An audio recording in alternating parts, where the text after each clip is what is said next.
LBC 97.3. 0870 90 90 973.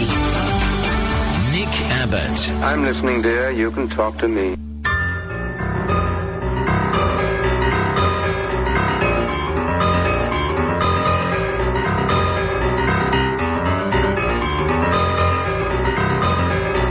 Queen was enjoying. I can't hear myself. Louder, louder, louder, louder, louder, louder, louder. That's better. Let's do the sound check on the air. Hello, is this thing on?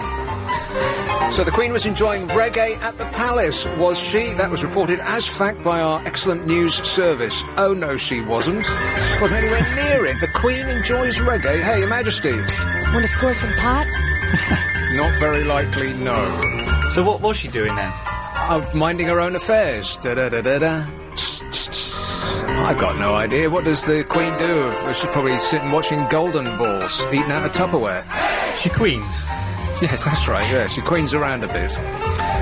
Don't you be besmirching the nature of our magisterial leader. How dare you? Good grief. Do you have any idea how popular she is? And this is after, you'll remember, a little while ago, we were predicting the fall of the monarchy, because they were so very deeply unpopular, and she rode that out. God bless you, ma'am.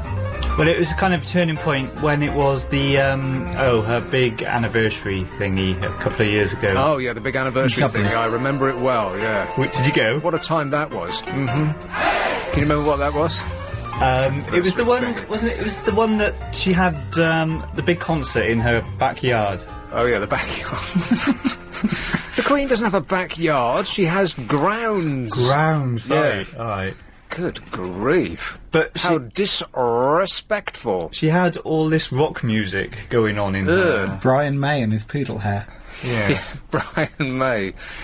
Yeah. Well, I don't know. I mean, people do have a go at Brian May. It's just because of his haircut. I mean, if he shaved it all off, he would look funny, for a start. Yes. But he'd still be Brian May. He'd still be the guitarist who, did Seven Seas of Rye and Brighton Rock and the bit where everybody bangs their head, like they did in Wayne's World, on Bohemian Rhapsody. It's still that same bloke. I mean, I know that he's considered, well, a bit of a joke, really, but he isn't, actually. He's a great guitarist. He's just funny because he goes out with that... Or does he still... EastEnder. Is he still married to the... What's her name? Yeah, what is her name? Anita Dobson. That's it. I mean, talk about going out with somebody who looks exactly like you. I wonder if their pet's a poodle. I know. The thing is, he can't win, though, because he's left his haircut... You know, he's had that haircut for so long now. Yeah. Even if he changed it now, he would look silly. It's weird, isn't it? Because rockers, you'd think, are at the forefront of the sort of liberal elite of the country. They are at the far left, as far as you could go, of people who are famous in this country. But actually, they're all very conservative with a small c. Well, probably with a big C as well. You know, if you've got £100 million in the bank, you would probably vote for a right-wing party because they're more likely to allow you to keep £100 million in the bank. Mm-hmm. But they're all very, very conservative, and I know that this is true because they all look the same now. All of those artistes that I play on, the other place. Rock and roll! All of those people, they look the same now as they did in the 70s. They've all got the same hair, and they all go around in the same clothes. So people who have haircuts from the 80s are generally conservative, yes? People who have... No, not the 80s. Nobody goes around with the same haircut that they had in the 80s. That's a decade that we're all trying to forget. That's the decade that fashion passed by. No, the 70s. You know, the long flowing hair. And, the thing with rockers is, because they had long flowing hair then, and it looked kind of, good and... Different. Well, good is not... kind of stood out a bit, didn't it? Now, of course, they're receding from the front and the sort of monk's thing at the back, but they've still got the long hair, so it looks just like they're just desperately trying to hold on to every last strand they've got. It's a bit grey as well. Well, grey's okay. Grey can be, it can give you a certain gravitas. Like Richard Gere, he's totally grey, and women are always falling over him, aren't they? Yeah, but you don't want long grey hair. Short grey hair's alright. Yeah, that's right. Long grey hair, you look like Gandalf. Yeah, it's exactly the word I was going to use. Yeah, you look like an extra from Lord of the Rings. Precisely right, yeah. But that's white. You see, that's different. I mean, you look like an albino with long white hair. Yeah. That has got something to say for it. Like Johnny Winter, for instance. Who remembers... anyone remember Johnny Winter? No. Just me. He's got long white hair, and that looks kind of... groovy. But if it's long grey hair... Yeah. It's kind of different. So what determines if you're going to have grey hair or white hair when you're Well, that's older? an interesting question. I'm glad you asked. Is My it blonde hair? My hairdresser says, my hair stylist says Oh, that yeah. no one's actually got grey hair. It's all white. It's just that if you've got some white hair and some of your natural coloured hair, Yeah. then the combination of the two, and painters will recognise this, if you mix the two colours, then it becomes grey. If you've got black hair and some white hair in there, then the overall effect is grey. But if your entire natural colour is gone and you've just got grey hair, then it's white. I see. Wow. Because it's not because grey is a colour, but it's actually the absence of colour is the thing that's is what happens in your follicles. Did you tip your hairstylist for that information? Always tip your hairstylist, unless you intend not to go back. Well, I never tip them. Huh? I thought you've already paid for the service, haven't you? You never tipped them. Yeah, they don't seem And this bothered. is the result, you see? My case in point. If only we had TV cameras in here, everybody would be nodding their head in agreement. Have you ever been back to the same bloke twice? Always. And you never tip him? Nope. Right. Well, when will you ever learn? I mean, look at yourself, man. What, you think he's taking it out on me? Absolutely, yeah. I mean, you can't see what everyone else can see from the back. No. You've never seen the back of your head, unless you've done the two-mirror trick. When What? they do that thing at the hairdressers with the mirror, does anyone ever say, actually, I think you got it a bit wonky? Yeah. Because I can never see it properly, so I'm kind of... no, it's fine. Well, you're under tremendous pressure at the hairdressers to just... Yeah. Because Yeah. you're looking at yourself in the mirror in public. Yeah. And blokes really don't like horrible. doing that. It's- Like women can do that up and down. You see women on the tube Yeah. putting their makeup on. How they can have the nerve to do that, it's just beyond me. But plus, it seems like the last place on earth that you'd want to do something like a delicate operation like putting on eyeliner and so on. Especially on Because, Victoria line. yeah, you swing around a corner and you suddenly look like Amy Winehouse. But hairdressing is the only service where you will not complain about the service. Occasionally I have said, What? well, maybe it should be a bit shorter or... Have you? Yeah. Well, you've got to leave satisfied. I mean, if you're going to go back and you're going to give them a big tip, of course, if you complain and they put it right, then the size of the tip must increase. But by and large, we don't feel compelled, or we feel compelled, but we just don't complain in public because Yeah. the uniquely British thing that we don't want to attract attention to ourselves. Like there's this statistic that something like 9 out of 10 people in a restaurant will drink a bottle of wine that tastes like vinegar just because they don't want to attract attention to themselves to have it sent back. That's because it's the house wine. Well, you're quite possibly right. I never know. I mean, I've been drinking wine all my life. I don't know anything about it at all. You go into one of these warehouses and they say, well, what sort of thing are you looking for? And I'm like, I don't know. Wine, you know, it's red. Red or white, Red, or some red, pink, some maybe. white. I've got no idea, you know. Or what kind of grape would you like? Well, I've got no clue. A wine grape would be nice. Unless you're a very descriptive person, naturally, Yeah. then you're not going to be fussed what wine you get. Well, I can describe it, but I wouldn't have any idea where to go to get what I want. Like a little less fruit and a little more, a little dry, a Oakiness. little light, no oak, and, you know, all of that. And then the person in the wine warehouse pretends that they know that's what you're on about, and then they give you a case of whatever, and then you go home and it tastes like wine, which Marvellous. is fine to me, yeah. But that's about the extent of my knowledge, and I feel stupid. I'm just as stupid as when you take a car in to be serviced. Yeah. And they say, oh, well, you need a new flange bracket in there, mate. And I'm like, oh, yeah, you're absolutely right. Yeah, that's the first thing I thought, a flange bracket. Yeah, give us a couple of those. No clue. You just leave it up to them, don't you? Much like you are at the hairdressers. You won't complain because you just feel as though you're creating a fuss. We're too embarrassed. Yeah, precisely right. Which is why Americans get a bad name when they come over here, because they're used to getting what they want, and will complain until they get it. Which is why service in America is much better than it is here. It's top notch. And why, when they come over here with, oh, they're moaning all the time about this, that, and the other. Stop whining. We think.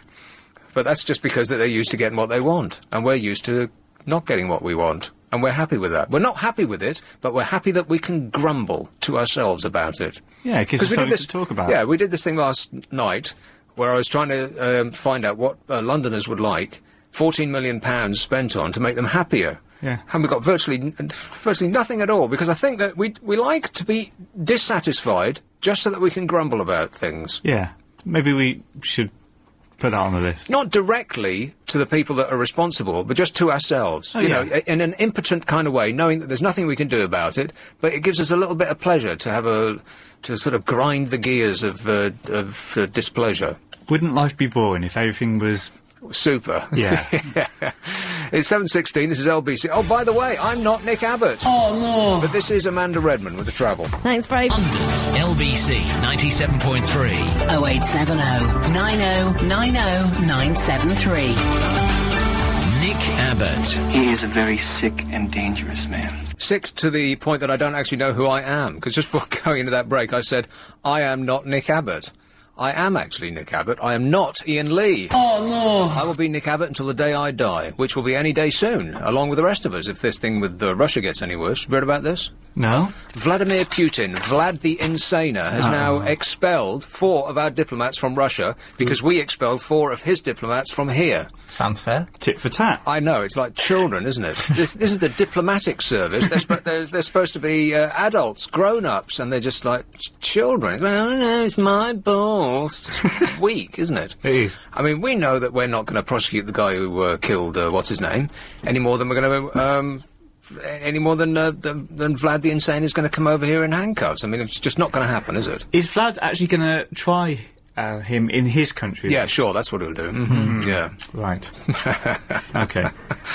Yeah. Russian trials, they sound interesting, the ones I've heard Or about. he's just going to tell us, oh yeah, we did it, yeah, don't worry. Every picture of this bloke makes him look scarier and scarier, and I'm sure that's what he's going for. I mean, he's a black belt in some chop socky thing, isn't he? Origami. Yeah, in origami, that's right. And he just looks... I mean, can we have a few fewer scary people running countries? I mean, would that be possible? But we can't have attractive people running countries. Not attractive, not necessarily. No, all politicians should be ugly, which is why David Miliband, as I was saying yesterday, we can never take a thing he says seriously, because he looks like... Well, I think the phrase I used yesterday is he looks like he should be modelling action slacks in the Grattan catalogue. That's not unfair, is it? That's exactly what he looks like. And that's the reason you can't take him serious? Yes, precisely so. He looks like a top modu. You know, one of those guys that always look like they're pointing into the distance, like with a half smile. Yeah. They're in a studio. There's nothing in the distance, but it looks like they're on the harbour, pointing at a boat that's out on the horizon. Isn't life good looking at that boat? Or they're sharing a joke with their chums, you know, all those silly pictures. He looks like one of those chaps. He doesn't look like a politician. Maybe they're auditioning to be George Galloway, after we were talking about his finger in the air. Yeah, smell my fingers. The says pointer. George. Yeah. Yeah, I'm sorry, David. It's David Miliband, right? Yeah. I'm sorry, mate, but I just can't take you seriously. I'm sure he's a giant brain, but, like they say, politics is show business for ugly people, and he's not ugly enough. He should try being on Celebrity Dance X or something like that. He doesn't care, though, because he's already got the job. Yeah, I suppose so. Isn't Yeah. his brother in the cabinet as well? Something like that, yeah. They can look after each other. What, against the evil overlord? Maybe that's what David's saying, you know, if you don't behave, I'm going to set my brother on you. Right, maybe, yeah. RAF fighter jets were dramatically scrambled to intercept 2 Russian bombers heading for Britain yesterday. Really? Yes. As the crisis between the two countries escalated, this bloke's a nutter. 2 Tornado fighters raced to meet the Tupolev Tu-95 bombers, which had been dispatched from their base in the Arctic Circle. The incident, described as rare by the RAF, but once commonplace during the Cold War, was seen as a show of defiance by Russia. You see? They're just nuts. But the country's Air Force commander said that the 2 long-range nuclear bombers, the equivalent of America's B-52s, were... Oh, I like the B-52s. They're coming here. They're going to be... Are they touring? Is it this weekend? Yeah, I think they're coming in and out. They're only doing one show, because I'd very much like to go and see them, but I can't do anything on the weekend. Oh. What other songs did they have apart from Love Shack? Are you kidding? I didn't ever hear... That's the only one apart from they did one for the Flintstones. 606084 too. I might have those numbers wrong, but that's more or less it. You know, Rock Lobster and there's no end of great tracks from the B-52s. Take Love Shack and go backwards. Every album previous to Love Shack is absolutely flat out particularly their first one, which is Bright Yellow. You would recognise it in your record store. Are there still any record stores that are existing anymore? HMV's they profits... all closed yesterday. I would think so, yeah. HMV's profits went down something like 75% in 1 year. This is staggering. There will be no CDs on sale, I predict. Write this down. I bet I'm right about this as well. In 10 years' time, I bet they just won't exist anymore. 10 years' time, exactly. In fact, people won't be buying music anymore in 10 years' time. I think the record industry will just give up. You know, from being, from spanning the globe, from being titans of entertainment industry, they're going to have the rug pulled out from underneath them by 20-year-olds in their underpants, working in their bedroom, setting up sites like, you know, peer-to-peer networking sites where people just download music for free, which are basically just kids set these up, teenagers. They're just going to pull the rug from out underneath them. Musicians can't make music that will, you know, set them up as millionaires anymore. Well, that's the thing. We're not going to get multi-millionaire pop stars, and so... They're getting it from gigs now, really. Exactly right, yes. The whole industry is going to be turned totally on its head. No one will buy CDs anymore. They will start doing what Prince has just done. From a man who hasn't really troubled the music business for at least a decade, his last album in this country sold 80,000, which is terrible for a man of his stature. Yeah. He will be at the crest of the wave. And I promise you, big artists like him won't be selling their new albums anymore. They'll be giving them away and then making money on the tours and the merchandise. He just gave his album away. He made something like £500,000 just from the mail, which is not a giant amount. He's going to make, I read in one of the financial supplements today, something like £15 million from the tour on the back of the album that he's giving away. Really? That sounds way too much, though. If you think, like, you know, them travelling around the country, putting all the crew up, you know, the cost it is to, you know, build the stage... Well, listen, think of the Rolling Stones. They make hundreds of millions of pounds. Something like... I can't remember exactly what it was, so I just pull a figure from space. £700 million from their last tour, which, right enough, has been going on for about 3 years. What, each, or...? It's not 700, it's something... It's over 100 million. It's like 150, 170 million pounds from a tour. One tour. The Rolling Stones haven't sold an album for decades. When was the last time they released an album that anybody was remotely interested in? All anyone wants to hear is them play Brown Sugar and Jumpin' Jack Flash and... you know, The Devil Went Down to Georgia, or whatever that thing's called. I should know, because I play it virtually twice a day on a weekly basis. Yeah, Sympathy for the Devil, all those great albums from the 70s. In fact, the only people who will continue to make money from music are the guys who became trillionaires from the 70s. Yeah, because of royalties. Exactly, because they've made their money already, and it's all invested offshore, so they'd never have to pay a penny in tax. Not necessarily the Rolling Stones, of course. I'm not talking about them. Naturally, I'm sure they pay giant wads of tax, being upstanding citizens and, you know, respecters of the law. But all the other rock aristocracy, it's all, you know, squired away in...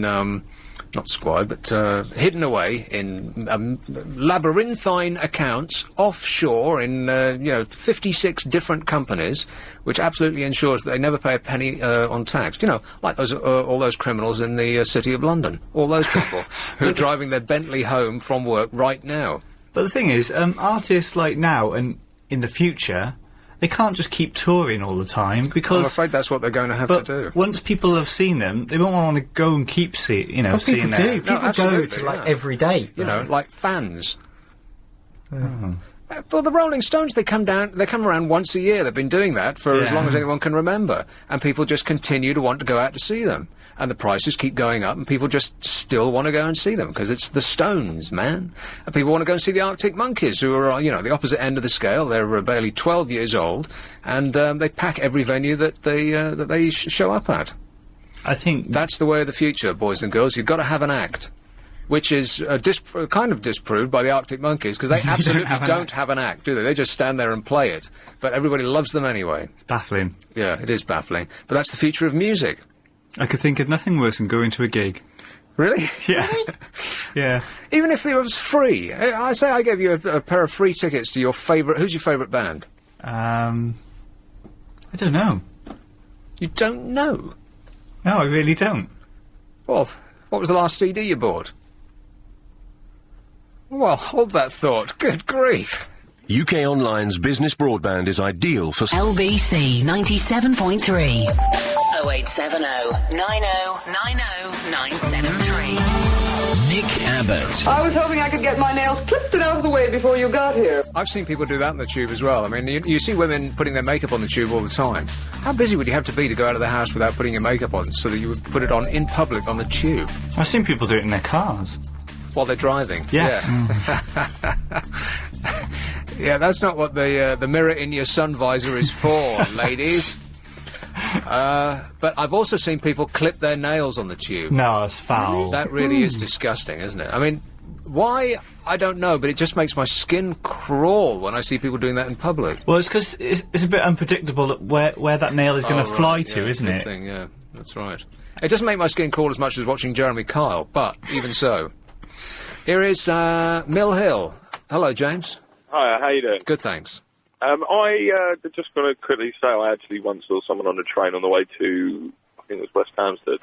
I saw someone on the train take his shirt off. It was a very hot day, and take a towel out of his bag and start wiping at his underarm. Me sitting right next to him and it going everywhere. Oh, so I quickly... that's horrible. Yeah, it's quite disgusting. People, that's the problem. You're not part of the solution, people. You're part of the problem. Bill, I actually called up to say about this Vladimir Putin. Yeah, Vlad the Insaner, yeah. This was about 3 years ago, I think, or 2 years ago. I was researching the net, and I found a website about, kind of a Christian website of predictions, revelations, stuff like that. Yeah. And his name was plastered all over it about being the Antichrist and stuff like that. And this isn't recent, done in the last couple of months. This is done years ago before it was all publicised in the papers and all that. Was this before he was the head of the country and he was just a jobbing spook? I think this was just after he was head of the country, right. or maybe a couple of years in. I'm not 100% sure. All I know is that it was, that I remember specifically reading it and thinking, I better remember that. and I just think it's hilarious. All this stuff is going on now, and the government here, are saying one thing, and what we're hearing from Russia, a completely different story. People should actually try, and I mean, it's difficult, but look at the Russian press. See what they're saying as well as what we're saying. I'd like to see our press cover the Russian press and what they're saying about what's going on, because I'd love to see the kind of difference in stories. It'd be wonderful to see what actually is going on. Oh, I'm sure they're painting us as swivel-eyed loonies. Yeah, there's a talk show host in Russia right now who's talking about Gordon Brown in very disrespectful tones, which you would never hear on this show. Oh, Gordon Brown's all right. If he's classing marijuana back up, that's fine. But I think he's using that as an excuse rather than just saying, you know what. That most of the crimes that are being done in this country, I think, are, according to one of my policeman friends, are being done by the immigrants who don't speak English, who are coming into the country and not being given any kind of indication of what our culture is about or who we are. Right, as long as you don't say anything controversial, James, that's excellent. Thanks a lot, mate. I've got to go. All right. Yeah, he's made, here it is. I knew somebody was going to mention this one point or another. Gordon Brown yesterday called a halt to Labour's disastrous, this is the Mail, right? They're calling it disastrous. Another paper that I read, I think it was the Telegraph, said that actually since they downgraded cannabis from a B to a C drug, there's actually, the amount of people who are smoking it has decreased. How does that work? I don't know. Well, if you go to Holland... Yeah. Far fewer people in Holland smoke dope than they do here. It's legal. You can buy it in coffee shops in Holland, but far fewer people do it there than here. I mean, that's an established fact. Everybody knows that that's absolutely true. So if the more you legalise it, the less naughty it seems, so kids will do it less. That would be the, one explanation. In a surprise U-turn, the Prime Minister ordered an urgent review of the controversial decision taken 3 years ago to downgrade the drug from Class B to Class C. So what he's going to do, again, is prohibition, because that's worked before, hasn't it? No, not here, not anywhere it's ever been tried on anything ever. But it's like, if at first you don't succeed, keep doing exactly the same thing over and over and over and over again. If it if it hasn't worked for 50 years, then what's the thinking here? That it eventually will work? And they keep saying, oh, well, you know, it's the wrong message we're sending out. As though anybody under the age of 30 is listening to what Gordon Brown's saying.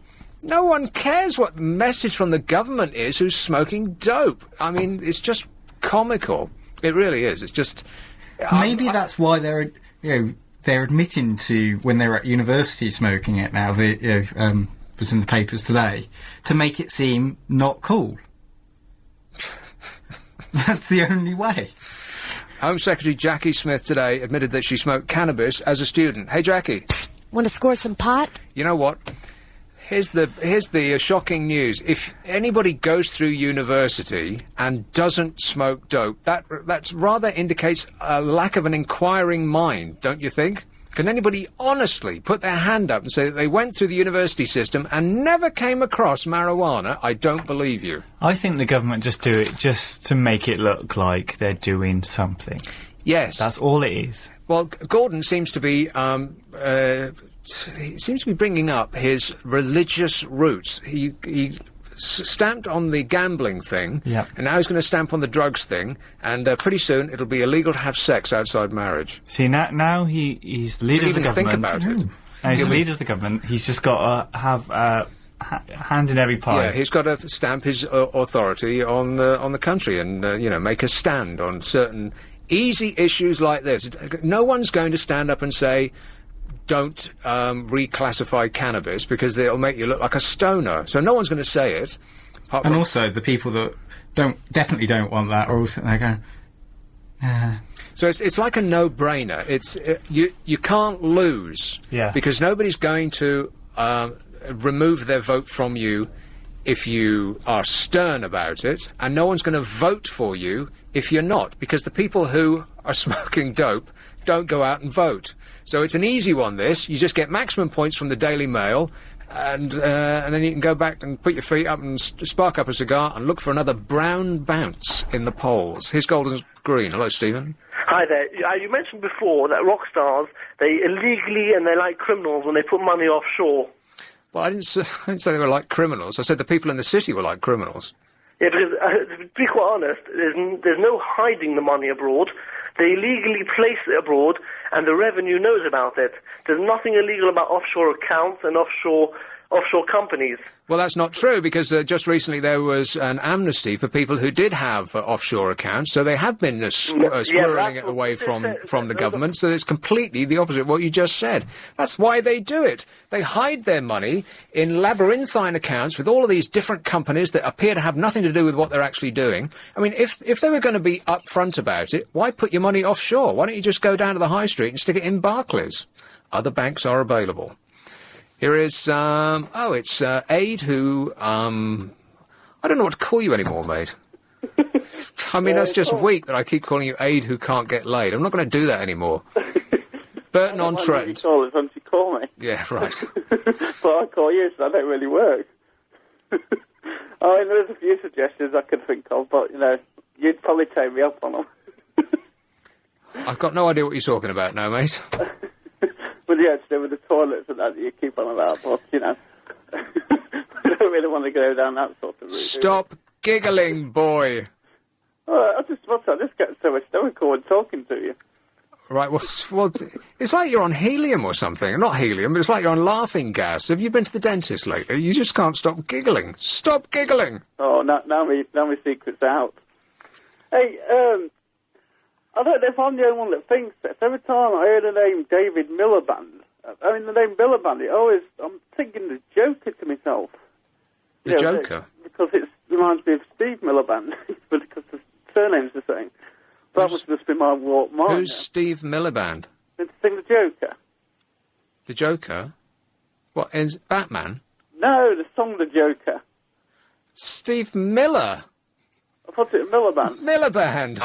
No, but close. Steve Miliband. No, Steve Miller.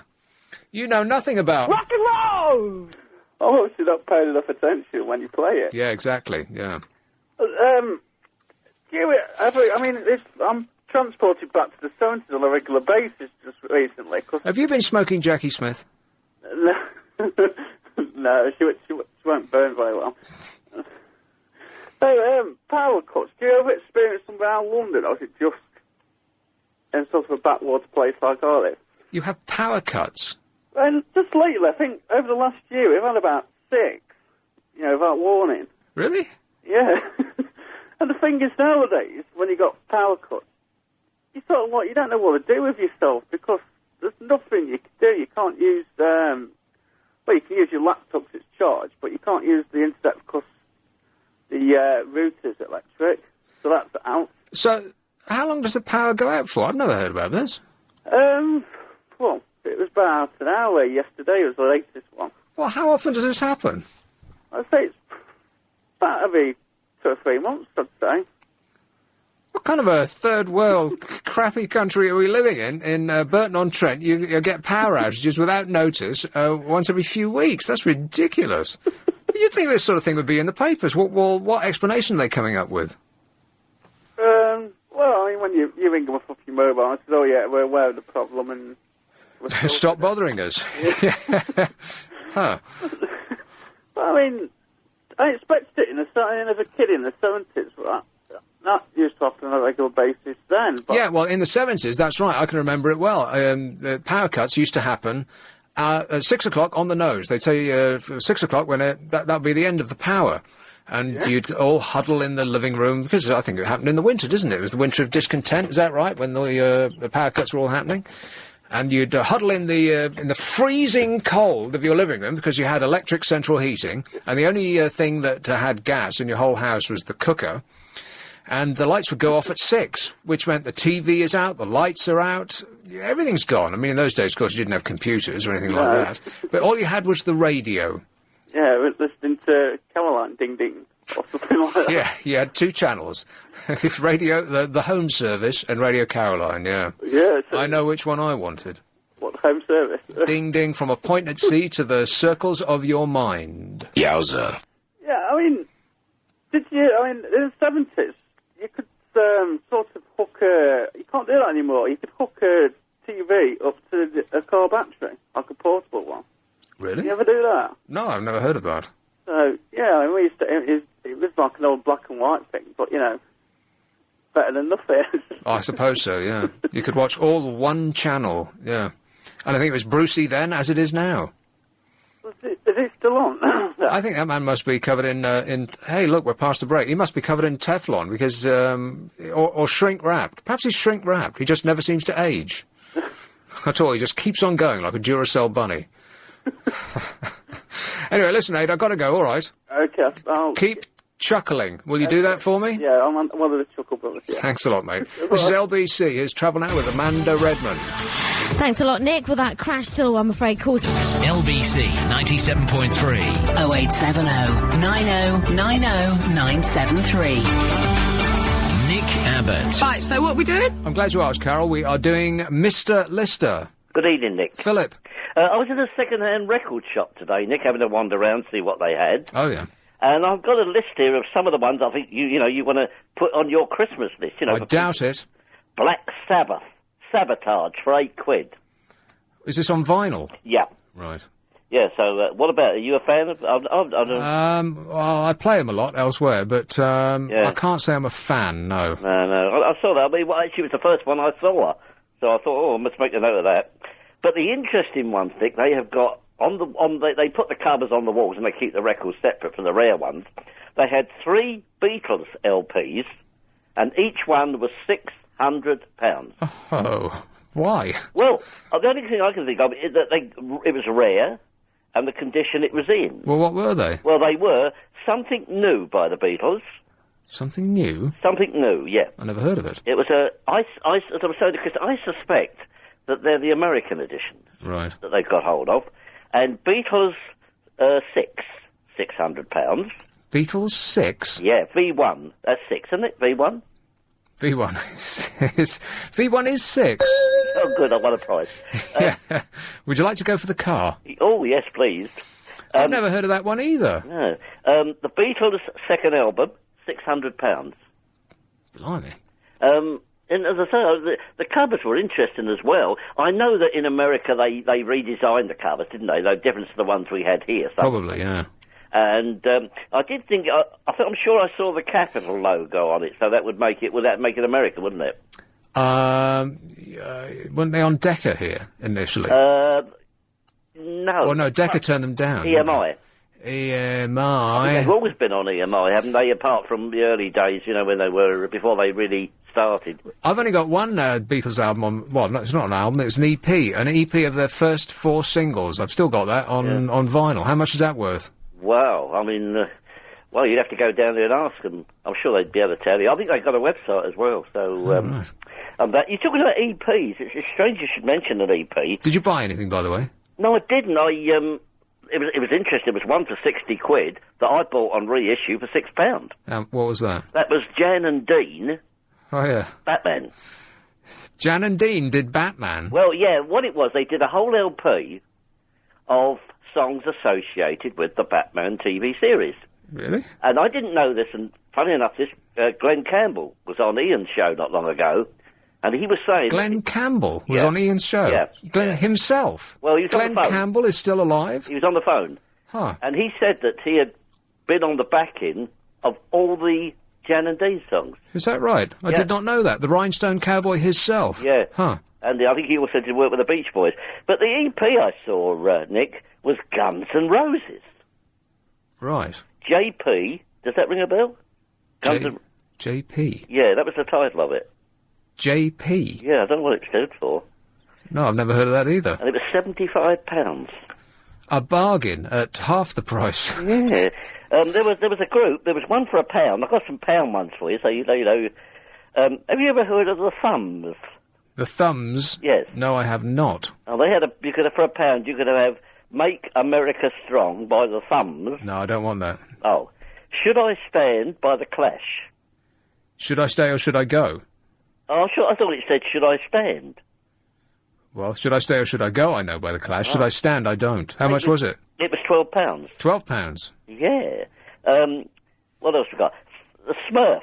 I know Did you stand there all day with a pen and paper? I did write down interesting ones, because I knew you were going to ask about them. And the people behind the counter going, what is that bloke doing? Are you going to buy anything, mate? Oh, no. Well, I go in there quite a lot, just to see it. It's nice to walk round it, and all the ones that they've got, that I would want, I've already got. Right. Father Abraham, the Smurfs, £2.50. Now, when was the last time you bought something new?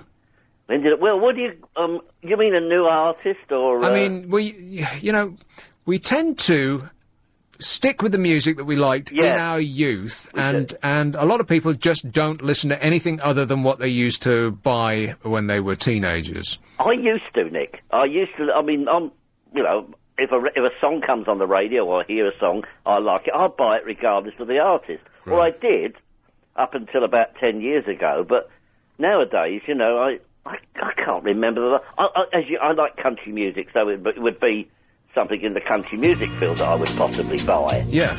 But, don't pay Patsy Cline again. Why not? How can you not like Patsy Cline? Actually, you won't believe this. Patsy Cline's coming to the Fairfield Halls. Crazy. He talked that vocal up like a professional. Good grief, Philip. Is there no end to your talents? Well, what it was, there's a girl going round doing a one-woman show about Patsy Cline. Right. Who is it? Patsy Cline? It's a girl called Sandy Kelly, and she's coming to the Fairfield Halls. So I don't know whether she's just songs or what it is. I don't know. Right. But I expect you'll be booking up for that. Definitely not. No. Yeah. Have you heard of a guy called Ian Whitcomb? No. Well, he was very big in the 60s. English guy, went to America and became really big, and he became a record producer. He produced Mae West. Have you ever heard Mae West sing? Now, is that a euphemism when you say he produced her? He produced her record. Oh, I see. Have you ever heard Mae West sing Great Balls of Fire? It's wonderful. No. I wish I had it handy. It's a great song. And he was on LBC in the 90s. There used to be a rock and roll show. On a talk station? No, on LBC. That's what I'm saying, a rock and roll show on a talk station. It was a rock and roll phone-in. Right. And like the one you do on a Saturday night. What it was Pete Murray, and Steve Jones used to do a 3-hour show. They'd play rock and roll, they'd have guests, and it was mixed in. People would phone in and talk, and, they'd have the various people on, and Ian Whitcomb was on one night, and he was talking about it, and I funny enough had the record, and I had a chance to chat with him about, what it was like to work with Mae West. And he said it was an amazing experience. Yeah, scary, I would think. Yes. She was a great performer. She was no airs and graces with her. She just got down and did it. And how tall was Ian Whitcomb? Oh, dear. 5'10"? Never mind about the 5 foot. Just tell me about the 10 inches. Mae West. Mae West. Yes. Yes. I don't know. It's to say, you can get a compilation of Ian Whitcomb's work. I absolutely don't want that one either. What about Russ Abbott's Atmosphere? No thanks. I knew you'd want that one. Bruce Springsteen, how about that? Yeah, what's wrong with Bruce? Bruce. Springsteen Live, 75 to 85, 25 quid. Oh, I've got that on CD, I don't need it. Oh, you don't need that. Here, listen, Philip, I'm past the break. I've gone through the list anyway. Cheers, mate. Ta-ra. This is LBC. The Lord of the... BC 97.3. Hello. 0870 90 90 973. Nick Abbott. It's happening. It's wild. And it's now. Hey, talking about... Hello. Guess what they're going to be doing? They've signed up They've signed up Big Brother for another 3 years. Oh, no. Yes. Well... I thought that this was going to be the last year, that this debacle that they've got going on at the moment, that no one is interested in, would kill the thing stone dead. No, they've hired the studios for another 3 years and plan to bring all of those old people back that won previous Big Brothers. Fabulous. Is that next year's plan, then? I think that that would be the final explosive end to it all. You didn't think they were just going to end it after... Yeah, I hope so, because measure. All the publicity that they got, they were in the papers every single day. For what? Well, just because of everything that went on the Celebrity Big Brother. Oh, that. They got so much, press out of it. But none of it was good. It doesn't matter. Publicity doesn't have to be good. Actually, it does. Yeah. Does it? Yeah, well, it helps. Yes, particularly if you're after our money from, if you're after the public's money, it does help. Yeah. I mean, look at the travails that the BBC are going through at the moment. Mm.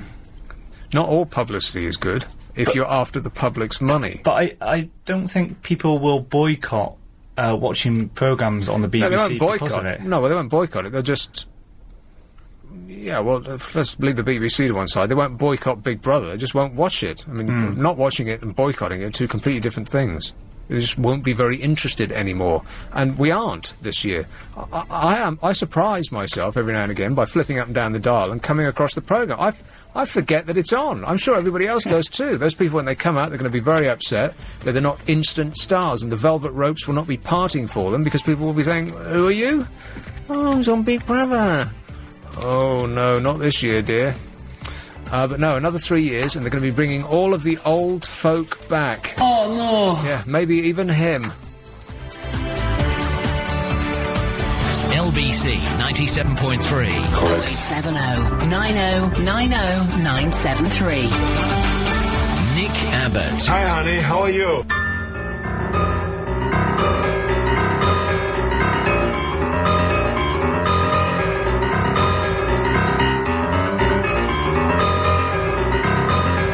Some of those jingles you play coming out of the news have enough gap for me to put in between, and some of them don't. And it's like a lucky dip. I never know which one I'm going to get. Nor do we. Really? There's a button that just says play stuff. Oh, okay. We'll just stick that on, yeah. There's a button that says press me. If there was a pill on the table that said eat me, would you do that too? Yeah, might as well. You only live once. Sure, that's right. But you've read the book and you know how that ends, right?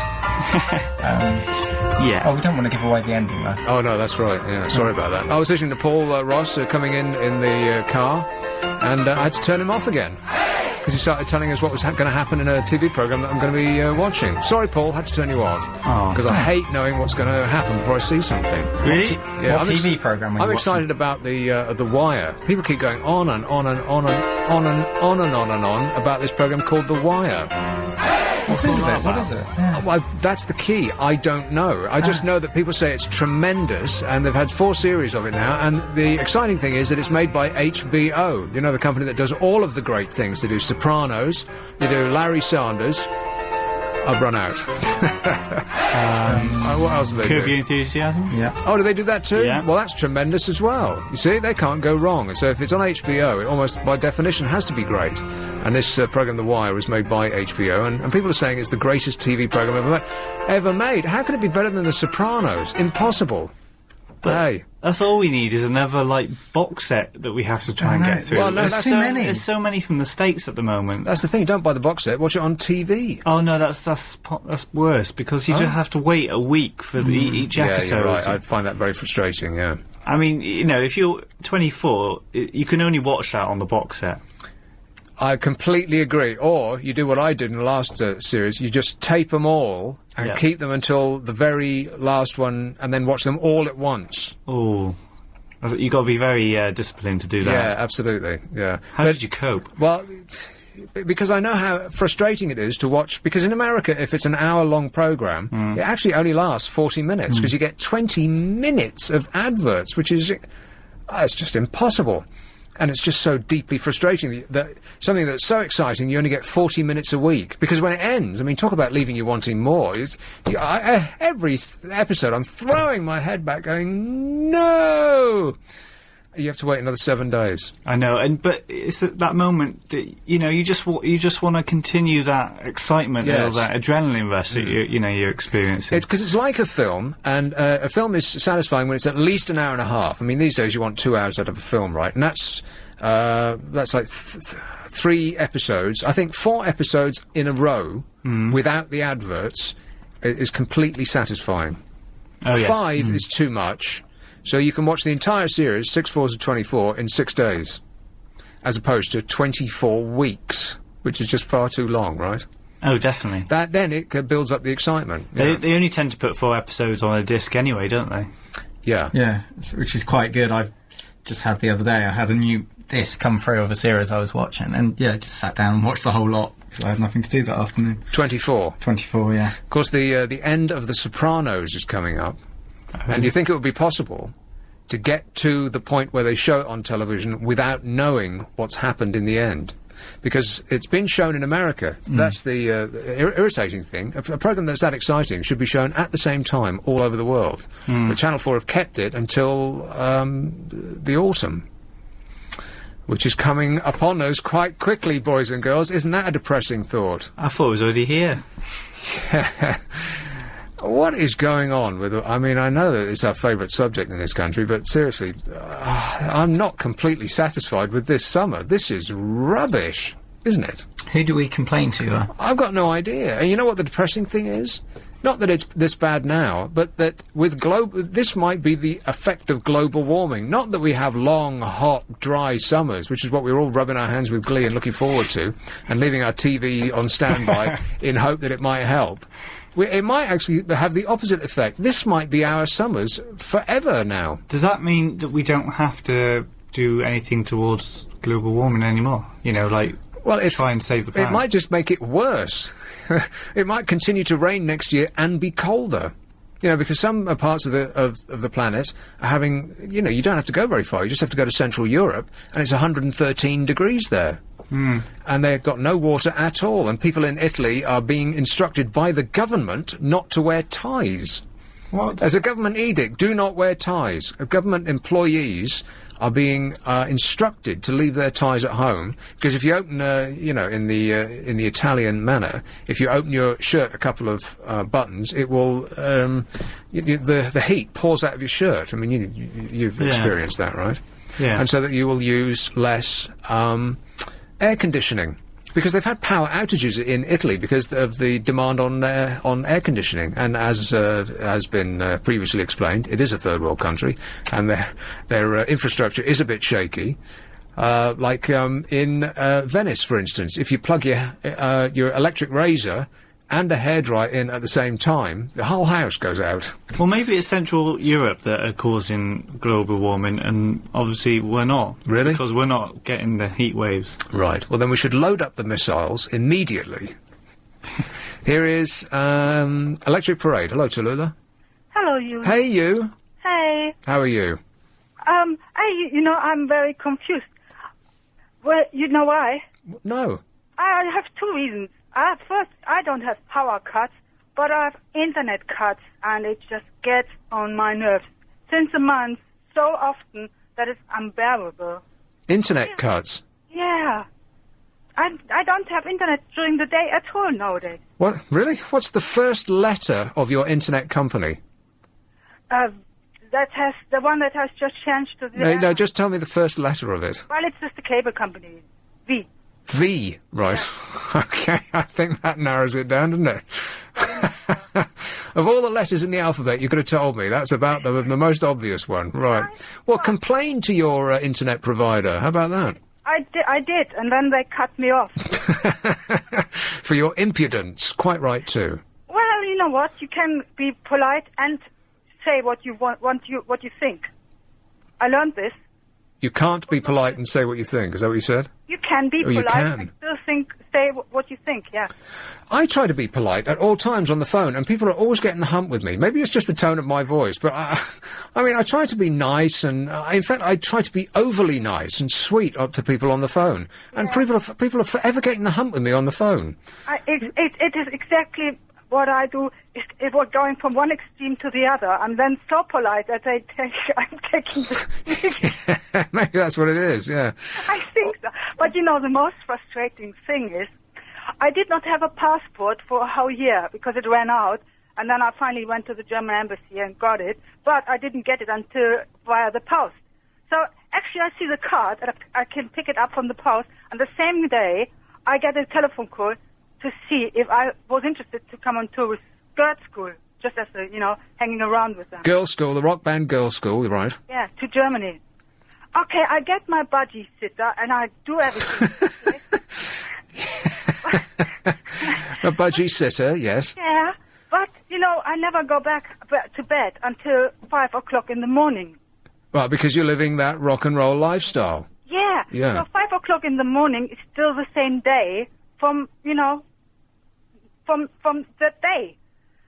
Now you've lost me. Go on, but carry on. Maybe I'll catch up. Normally, people say 5 o'clock in the morning the next day. For me, it's 5 o'clock until I go to bed and sleep the next day. No, I completely agree with that. Yeah, if you go out all night long, a crashing, banging, slamming action, and you come back and it's 5 o'clock in the morning, to you, it's not the next day. It's still a part of the previous day, yes. Until you've been to bed... to sleep and then woken up and then it's the next day, regardless of it might be 3 o'clock in the afternoon, but to you that's the start of the next day. Yeah, exactly. And that's where it all failed. How do you mean? For me it was she said we go in the morning at 4 o'clock, and that meant for me today in the morning at 4 o'clock, but she meant she meant the other, so they're already in Hamburg and I'm here. Well, it sounds like rock and roll to me, yeah. Hey, how did the budgie sitter do? Well, I had to put them a thing in the letterbox saying, oh, sorry, no, because the kids were already waiting and I had prepared everything and so on. Oh, well, what a pity, So never you mean- mind. Pardon? I said, that's a shame. Oh, yeah. There's more to come, so it was a good exercise, but how funny is that, huh? You were probably set, so you haven't gone on tour with Girls' School? No, it was 2 dates, Germany, but, well, I could still fly out if I wanted to, but, well, I have to digest this little disaster first. Yeah, you could make it into a movie. It could be Spinal Tap 2. Probably, exactly, yeah. Hey, listen, I've got a break coming up, but thanks a lot for an insight into life on the wild side. Thanks, Tallulah. Rock and roll! Cheers, my dear. Ta-ta. Here's Travel Now with Amanda Redman. Thanks very much, Nick. Well, in the A4 in Britain... 97.3. 0870 90 90 973. Nick Abbott. Would you mind telling me what this is all about? Heathrow. Hey, Jay. Hi, Nick. How are you doing? I am all right, thanks. Yeah, I've not spoken to you before. Okay. Have you recently started? I normally do Saturday nights. I'm glad you asked me that. You reminded me to remind you the vast listening audience that I'm normally on Saturday nights between 10 and 1. 10 p.m. to 1 a.m. Saturday nights, The Nick Abbott Show on LBC 97.3, or our excellent podcast service via lbc.co.uk. Did I say it all right? Yeah. Hello? Yes, Jay. Yeah, I was going to say, yeah, definitely. I'm a bit of an insomniac, so I'll definitely catch you on Saturday night. And what you were talking about, sort of air conditioning and sort of being sort of in places where, you know, chaos has happened and that, yeah? Yeah. Yeah, well, last week, Saturday night, I was in Harrow, A&E, Accident Emergency, Northwick Park Hospital. Right. With a friend of mine who got attacked, so we were waiting for about 4 hours. But I'll tell you one thing, in that 4 hours in Casualty, like watching the TV programmes Casualty, all those characters were there. I've never seen the TV programme Casualty. You know, like they do the hospital thing in A&E for Casualty, and they have all the, like, you think, oh, you never get this sort of bloke or that sort of bloke or that situation. Well, last Saturday, I saw it with my own eyes, you know, the two drunk, the guy who wants to fight everybody, you know, the three girls all dressed up to go out and nowhere to go and something's happened, yeah? All of humankind is there, yeah. Well, I could have written 5 episodes for them, you know? And you know what the worst thing was with all that going on? They had a 42-inch plasma in A&E reception on the wall, and they were showing the boxing, you know, Amir Khan and all that. They had all the boxing matches. Really? I thought to myself, this is the last place. People are coming in agitated, being in a fight, or somebody's done something, and the last thing you want to show them is boxing on the telly while they're waiting to be seen by the doctors. You would want pictures of flowers or something, calm them down a bit. Well, exactly, and I thought to myself, after 4 hours, I thought I could have written 5 episodes for the TV, just seeing, you know, you say, you never see that, all that diversity all in one Hey, place. Jay, you know what? I'm sorry about this, but you're cracking up and we're losing you. Either go to high ground or get a better phone, all right. But thanks a lot, Jay. Cheers, mate. All right, Nick. But that is sort of interesting, isn't it? That, what was the government promised to, you will be seen within a certain amount of time at A&E. It's like an hour or 2 hours or something like that. And everybody knows that that's just a lie. They're lying to us. You go into A&E and your buttocks will fuse with the plastic seats in there. You'll be sitting on it so long. Unless you do what I did last time. Excuse me. You go in there and you sit on the shelf that their little counter is on. You know, they sit behind their glass. And you're supposed to lean on the shelf, which is always very low for some reason. It's not like normal shelf height, which puts you at a disadvantage because they're staring straight at your Is this their desk area. in front of them? Yeah. I mean, they're behind the glass. Yeah. And there's somebody there, a reception... well, it's not a receptionist at all. She's in a nurse's uniform, which makes you feel, you know, confident that you're going to be in good hands as soon as you go in there. And so I sat on the ledge and I said... yes, I think I'm having a heart attack, and that gets you straight past the glass. Yeah, a secret door in the wall opened, and I was ushered straight in, put straight on a bed. So no matter what's wrong with you, say I think I'm having a heart attack, and you'll be seen immediately. That's but brilliant. you better actually be having a heart attack, right. or something close to it. Otherwise, they'll send you back out to the plastic chairs. They'll give you some very interesting drugs up a very interesting place. They'll ask you to hop up onto the couch. Arms and hands and knees, and try to relax. Or you could just take a cushion and... Take a cushion? And a good book. Oh, right. Let's have Catford. Hello, Trixie. Hello, Nick. Trix. Nick. Nick. Nick, darling. Hello. How are you? I have no idea why I'm calling up now. Oh, great. Well, let's have you on for the rest of the show, then. Ah, that's fine. Yes, I can make comments on everything. I was going to say, going a bit further back to Mr. Lister, that he was talking about all these records, and I could see your mouth salivating. No, not really. Not for anything that he said. No, not for one. Not for any of those records that you mentioned, no. All right. Because I was going to say that, I mean, you're working so hard now this week. Oh, yeah, 3 hours a day, You don't end up in casualty again and then in life support and things. Rushed off my feet, I am. Yeah, how are you managing it? Well, I only managed to get in 2 naps a day now. Sheesh, that's breakneck terrible. speed, yeah. And you've got to see so many people. Are you going by car, or are you having to travel by transport? Oh, good grief, no. That would involve meeting... Well, there is no transport around here. We're in like a transport wilderness. There's no way of getting here other than by car. Isn't that right? You've got Monday and Tuesday off, possibly. Because don't forget you're on Sunday night as well. I know. Yeah. Aren't I a trooper? You're amazing. I mean, you're working the whole of the weekend. I am amazing, and I want me to stay that way. Well, do you remember that advert? You're amazing, and we want you to stay. I can't remember what the product was, but whatever it is. I do know what you mean. Yes, it was an advert that you thought, yeah, and I want to feel like me too. But no, it must be. It is hard work when you're filling in for people, but you're doing okay. Okay. You picked up on the list yesterday. I was listening. I didn't call and protest. Yeah, thanks for that. No, I was listening. I didn't call out a protest. You didn't. I don't know. Add to the list. So you're right. You didn't have anything to call about, did you? Hey, Trixie. Stop whining. Big Brother, I'm not happy about it. Not at all. In what way? If I had that 14 million you were talking about yesterday, I would pay somebody off in Channel 4 just to act that series. I would give it, my money of 14 million to them. Well, I kind of hope that, just because I think that we've been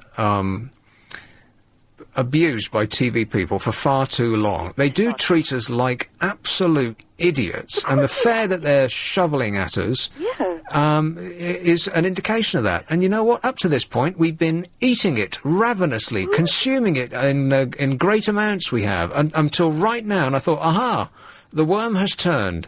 It stops here, and I really hope that that's true. And it is a matter of diminishing returns for them. And I include stupid quiz shows that have no content. Oh, do you know, I haven't watched television properly for about a month now. There's just nothing on. I listen to... Well, that's not true. There's tons of stuff that's on. Well, no, I mean... Most of it you've seen already. You see the same things over and over again. I get the reviews from you see, and I know how fabulous it is. Larry Sanders, they just finished doing Larry Sanders late night, and I mean late night, sort of at 3 o'clock in the morning. They're throwing that programme away, one of the greatest comedy series of all time. They just finished it, and, happily, they started again at the beginning and are showing it all over again. Isn't that great? I saw that on satellite, actually, Larry Sanders. That's 10 years old, and I don't think there's been a programme that good in the intervening period that's a comedy. I mean, you could almost say that Curb Your Enthusiasm is on the same level, but it's not as good, because I think Curb Your Enthusiasm, a lot of it is just sort of made up on the hoof, isn't it? Whereas Larry Sanders is just polished to perfection, each one. Frasier, of course, that was, of course, it had its own little category. That's gone, and that's finished, and it's just very sad. But you were saying about TV series, I'm so fed up when they get you, they've hooked you, and then they don't continue the series. Like Invasion, I was really hooked on Invasion. What's that? Well, it started out at the same time as Lost, but they axed it, and Lost came back, and Invasion didn't, because the chief honchos thought that there were too many sci-fi things on television, and they thought, oh, well, Invasion's getting slightly lower figures, and therefore we're going to axe it. And there was a huge audience, and... Apparently not. Well, no, there was, actually. I mean, I was...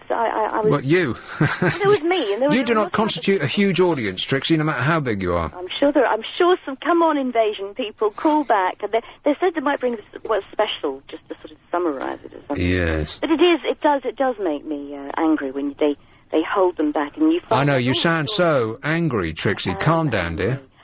All right. Anyway, listen, I've got to do a how low thing now.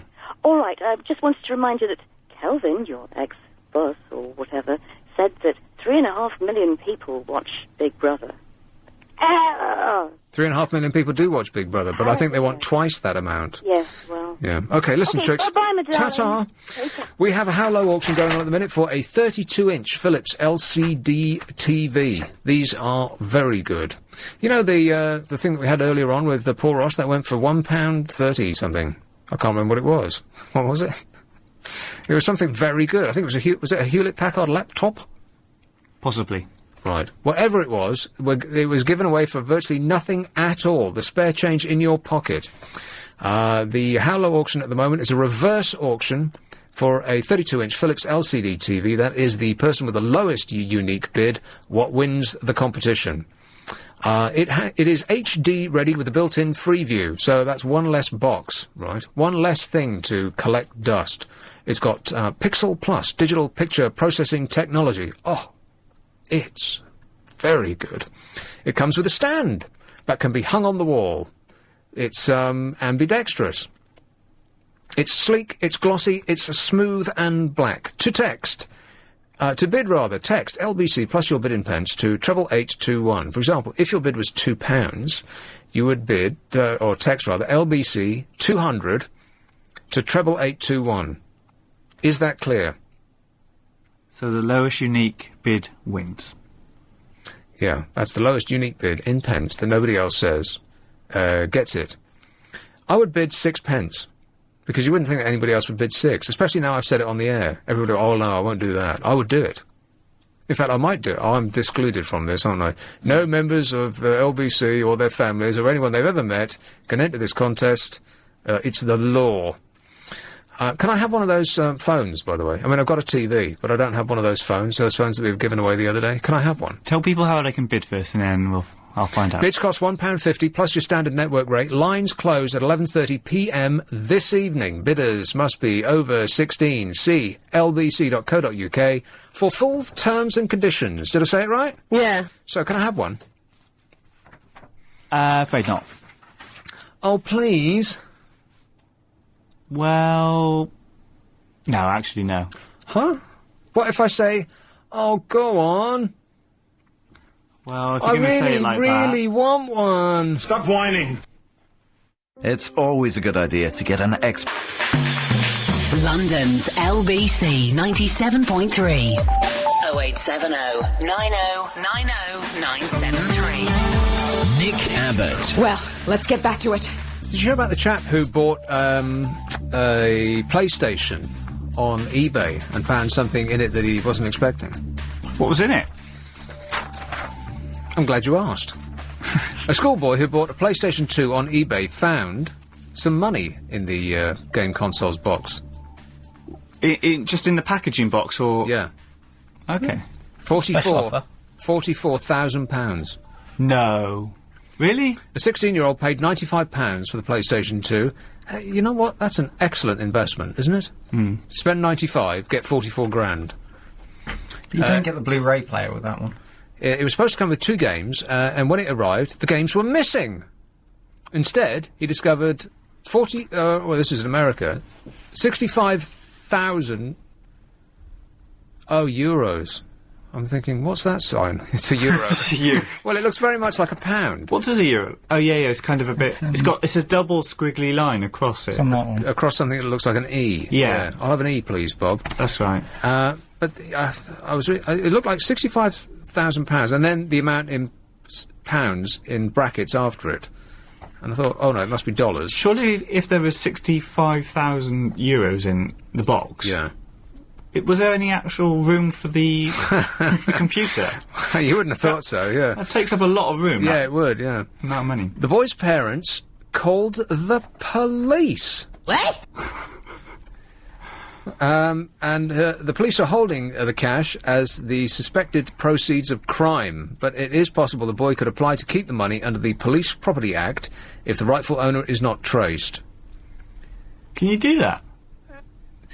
I remember I found a wallet. When I was a little kid, I found a wallet in the street, and, being the honest person that I am, which I am, I gave it into the police, and they said, well, if nobody collects it in, I think they told me 6 months, then you can come back and have the money that's inside. Because if you just find cash on the street, that's one thing, but if it's in someone's wallet... Sure. With their ID inside, well, then you've got to go and give it to the authorities. So 6 months... Oh, well, I never heard back. And it's yours? Well, I never heard back. Now, It could have been collected. On the other hand, nobody might have shown up, and the police kept it for themselves. That would never happen. No. Police only released details of the package delivered to the boy at his home in Norfolk. Oh, so he was in Norfolk, but the money was in euros. 65,400 euros. 65,400 euros. That's a lot of euros. I mean, you'd think that would take up the entire box. So that's equivalent to £44,000, is it? Yeah, exactly. You're catching on. I know.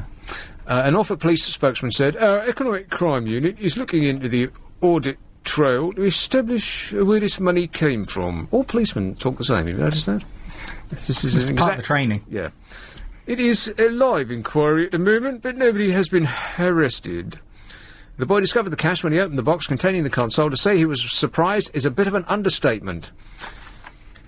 To say that I was surprised when I found out that they told the police about it is a bit of an understatement. I mean, good grief. You spend 95 quid on something on eBay and it arrives with 44 grand in cash inside. What's your first port of call? It's not exactly like it's in someone's wallet, so there's no actual personal Somebody possession put there. it in there and then sent it to you in the post. It's yours, isn't it?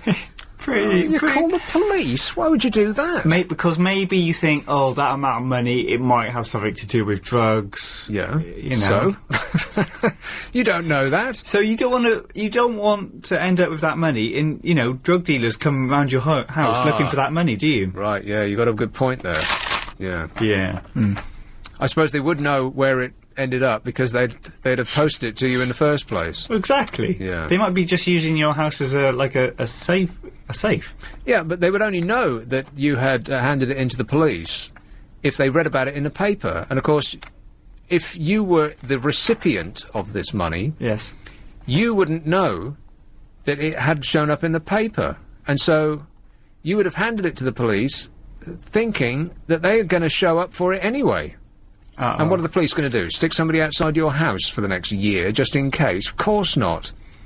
They'll receive the call like 3 days later saying, well, there's they haven't picked up their milk, it's just sitting there on the doorstep, perhaps there's something wrong. So just use the money to move abroad or something like that. That would be a good idea, yes. Up sticks and go. How old was this boy again? 16.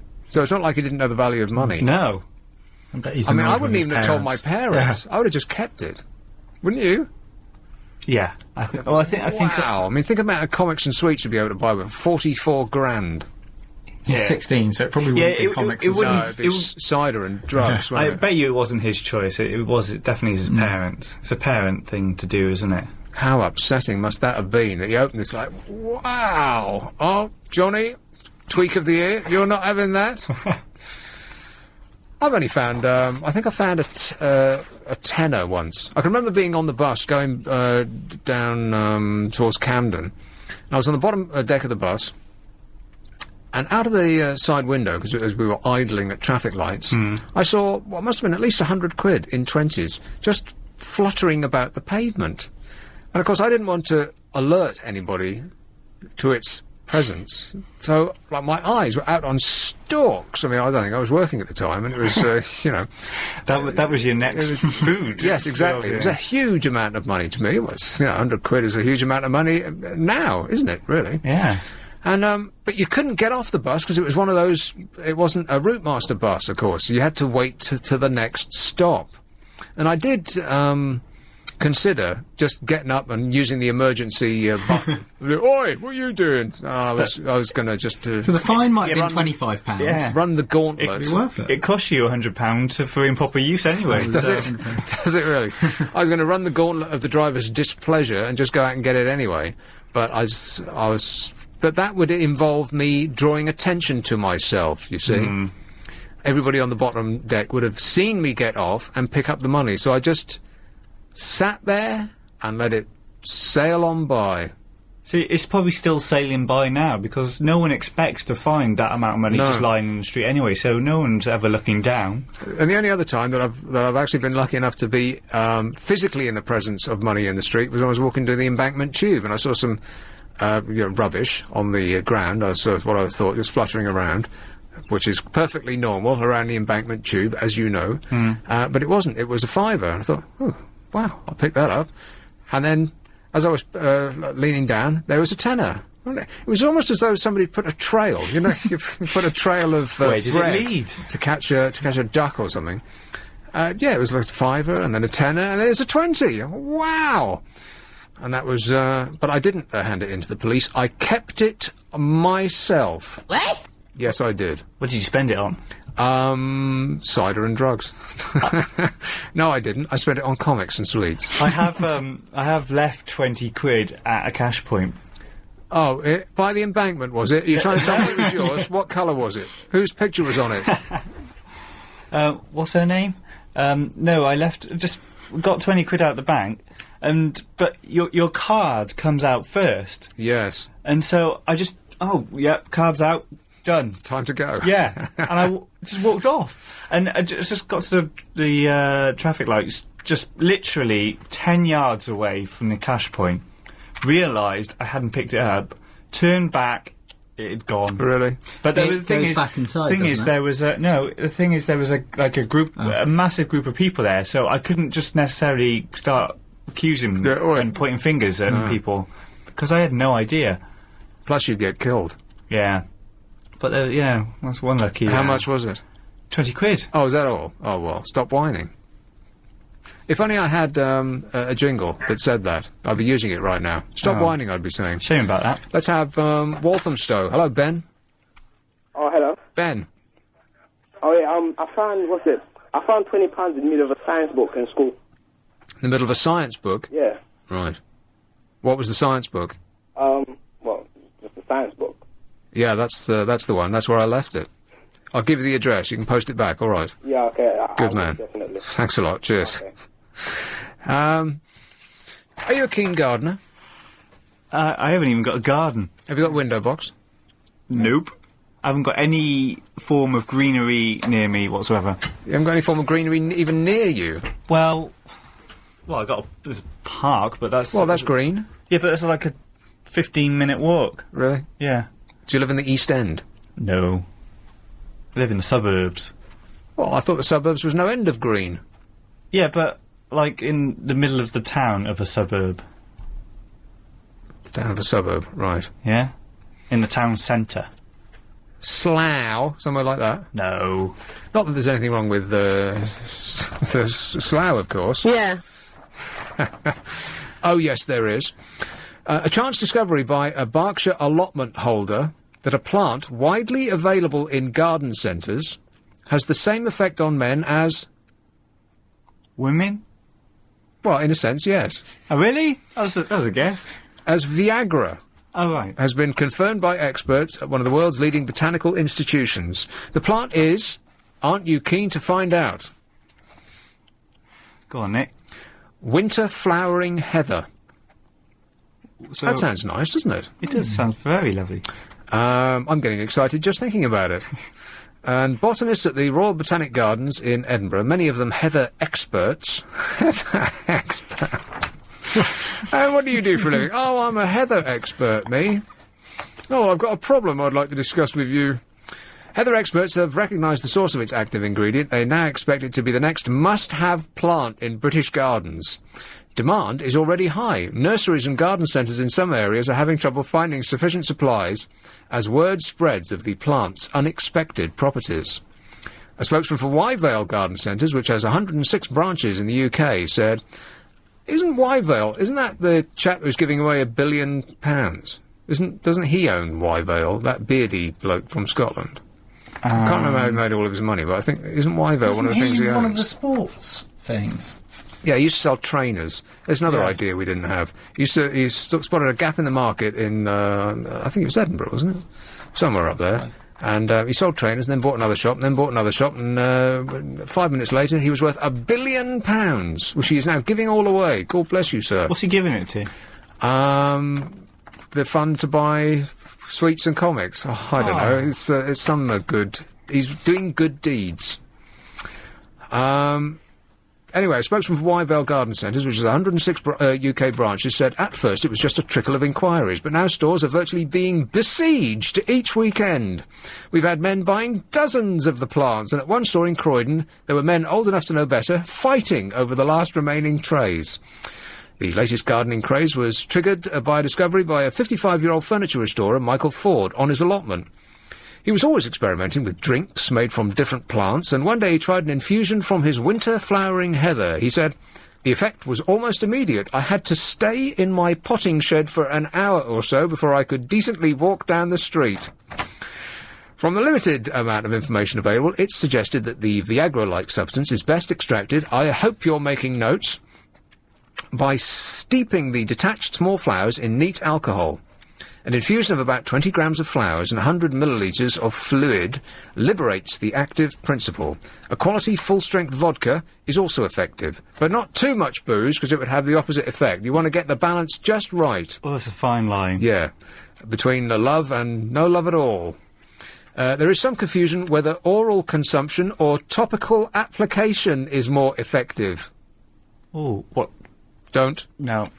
But not everyone is happy about this new discovery. One woman shopping at Wyvales in Dorking said, "It's amazing. My husband's never shown any interest in gardening before, but now he's out there night and day fussing over his heathers. Frankly, I preferred it when he left the garden to me and wasn't so frisky." Here's Travel Now with Amanda Redman. London's LBC 97.3. 0870 90 90 973. Nick Abbott. Affirmative. What month is it? July. Guess what starts next month at Selfridges? Hold that thought. I'll take this call. Barking. Hello, Tony. Hello, Nick. How are you, mate? I'm all right, thanks. The reason why I called, mate, Yeah. is that you was talking about when you was a child, right, that you found a wallet, didn't you? Yes. And you took it into the police, didn't you? I did. Yeah. Do you know something? I've done the same thing a few weeks ago. So I found someone's key in their wallet full of cash. Had their name and address in it. I left my name and address in case I got an award. I didn't get nothing, mate. Right. How do you know that that they picked it up? Because they must have done, mate. Because I left my name and address with the police just in case they would get in touch with me. Must have done. Right. So, but is it beyond the realms of possibilities that you give money, you hand money into a police station, and they would make absolutely certain that it stays there until its rightful owner turns up, or might they just pocket it? Yeah, but the only thing is, I left my address with a police. I didn't even hear nothing, Nick. Right, that's what I'm saying. Listen to what I'm saying. I said, is it beyond the realms of possibilities that the police just had it themselves? Yeah, that is true. Because how do you know what goes on, mate? You don't. That's the key. You do not know what goes on. Expect the worst, and you'll probably always be right. Yes, definitely, Nick. But you did the right thing, Tony, and you will receive your reward in the next life. Yes, definitely. Probably when I'm not here. Yeah, that's right. In the next life, the reward will be delivered by DHL, but unfortunately you'll be out at the time, and they'll forget to leave a card. Yeah, oh well, that's just the breaks. Yes. Never mind, Tony. Thanks anyway. Cheers, all right. Thanks, Nick, mate. Bye. Bye. Yes, what month is it? July. Correct. Guess what happens next month in Selfridges? The apocalypse. In a sense. The autumn collection? No. The winter collection? No. Christmas shop? Christmas is the right answer. What month is it next month? August. August. Are you serious? Yes, that's got to be the earliest ever. I mean, Christmas in September is bad enough, but at least in September the leaves are shedding and there is a chill to the air. Even if it's nice during the day, by about 4, 5 o'clock in the evening, it's cold enough to drive you inside, right? Yeah. August, no such thing. There may be another 159 shopping days to go before Christmas, but Selfridges in Oxford Street... at Selfridges in Oxford Street, the festive season has come unseasonably early. In just over 2 weeks, the department store will open its Christmas shop to the chagrin of those who regard December as the proper time for such things. This is ridiculous. How early have they been doing it anyway? Is it like I don't think September? never in August. No. I mean, that's just too much. I think it's always towards the end of September, isn't it? Yeah, September is okay, as long as they don't start playing the songs in the shops. Oh, no. That's a step too far, yeah. Yes. But to even contemplate Christmas in August, that's just silly. It's irritating. But then again, you said, is it 159 days till Christmas? When you say it like that, that doesn't sound that many. Because near Christmas, you're always rushing around and... No, you're not. And you always need just an extra day. Rushing around? Yeah. What? Have you got a family of 8 kids? Of course you haven't rushing around. Who do you buy presents for? Well, no, not that many people, but... Exactly. I always leave it to the last minute. Be honest, you've never rushed around. I have. Blokes don't rush around, we couldn't care less. I've done it on Christmas Eve. I kind of like the pressure. Really? You perform under pressure? I like the pressure and the sales stuff. Yeah. Well, if they're going to start selling Christmas in August, then the sales will be of Christmas things will start in November. Well, is it going to be any cheaper or not? Apparently not, because Sainsbury's says this year's big theme will be opulence. So I can't get enough of opulence, me. So the big theme for Christmas this year is spending a lot of money. Oh, that's a new one, isn't it? That's odd. The stores that are selling stuff are telling us that. Yeah. That's the theme. Which means that Burberry's gold-studded tote bag, £1,400, and glittering Converse trainers, £250, and the Baby Dior £100 jewel-encrusted vest should be on your list. I hope you're making notes. So a jewel-encrusted vest for babies? That's among the silliest. Well, but by Dior. I mean, you'd have to have so much money, it's obscene, to want to buy Dior clothes for your baby. I mean, there should be a law. Shouldn't there? I mean, it's going to get covered in puke, for a start. How do you get puke out of jewel-encrusted anything? Well, there are a lot of millionaires out there, aren't there? Well, I don't care. They should be like that bearded Scottish bloke, giving it to better... Sir Tom Hunter. Is that who it is? Yeah. Right. You should be getting into better causes than jewel-encrusted bloomin' vests for your baby. Call me Mr. Cynical, but... You are Mr. Cynical. I think Selfridges are just saying they're going to do it in August just to get the publicity for Selfridges. Well, then they've succeeded in that respect, haven't they? Well, yeah. At Selfridges, they say, this is a quote, "At Selfridges we have a lot of international customers who may see something in August which they think is perfect for Christmas, whether it's a gift or tree decorations. The truth is, a lot of people start to think about Christmas very early on." No, they don't. In August. Exactly. No, they don't. They're worrying about where they're going to go on holiday. Yes. They're worrying if it will ever stop raining. Nick Abbott. I really like you. Do you like me? Yeah. All the papers had this thing that we used to be joined to France. You're aware of this? We used to be joined to France. Twinned. Well, not twinned exactly, but we used to be part of the same landmass. Yeah. Now we are an island. You're aware of that, right? Yes.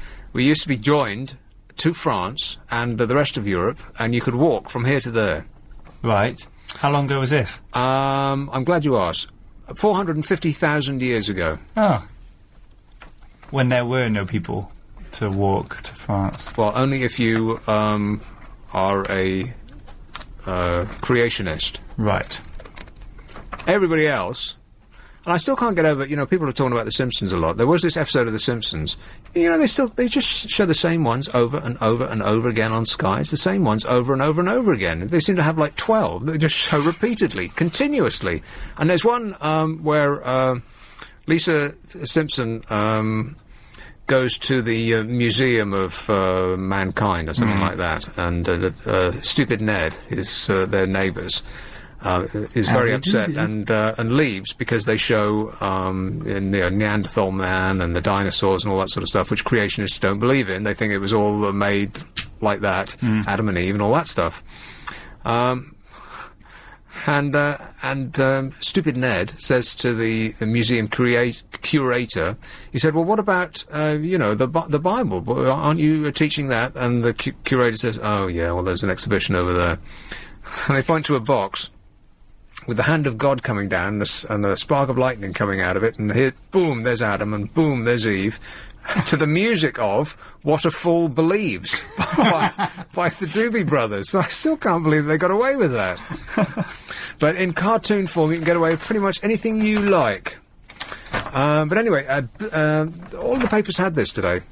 A biblical-style flood, hundreds of thousands of years ago, swept away the hills that joined Britain to France, creating our island in less than, and up to this point, we've been thinking that it was a slow erosion of the water between us and France over millions of years.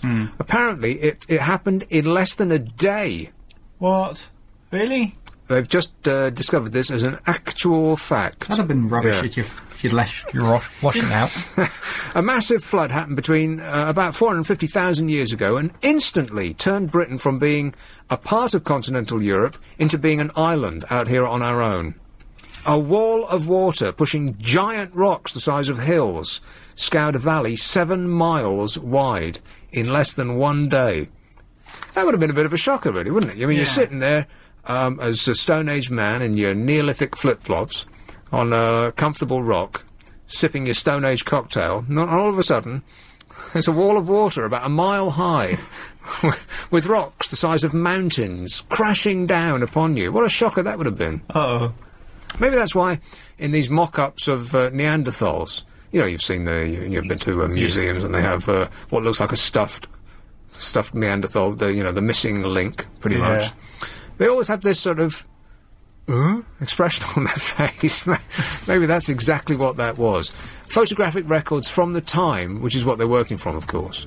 They show a Neolithic man with a look of, well, a bit surprised. Well, you would be, wouldn't you? Standing there minding your own affairs, and then all of a sudden, it's like the end of the world. Huh? You were tending the heather in your garden, looking forward to a quiet night in with the missus, and then suddenly...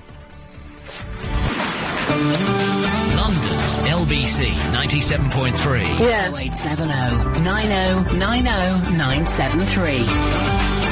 Nick Abbott. It's a good idea to get someone else's opinion.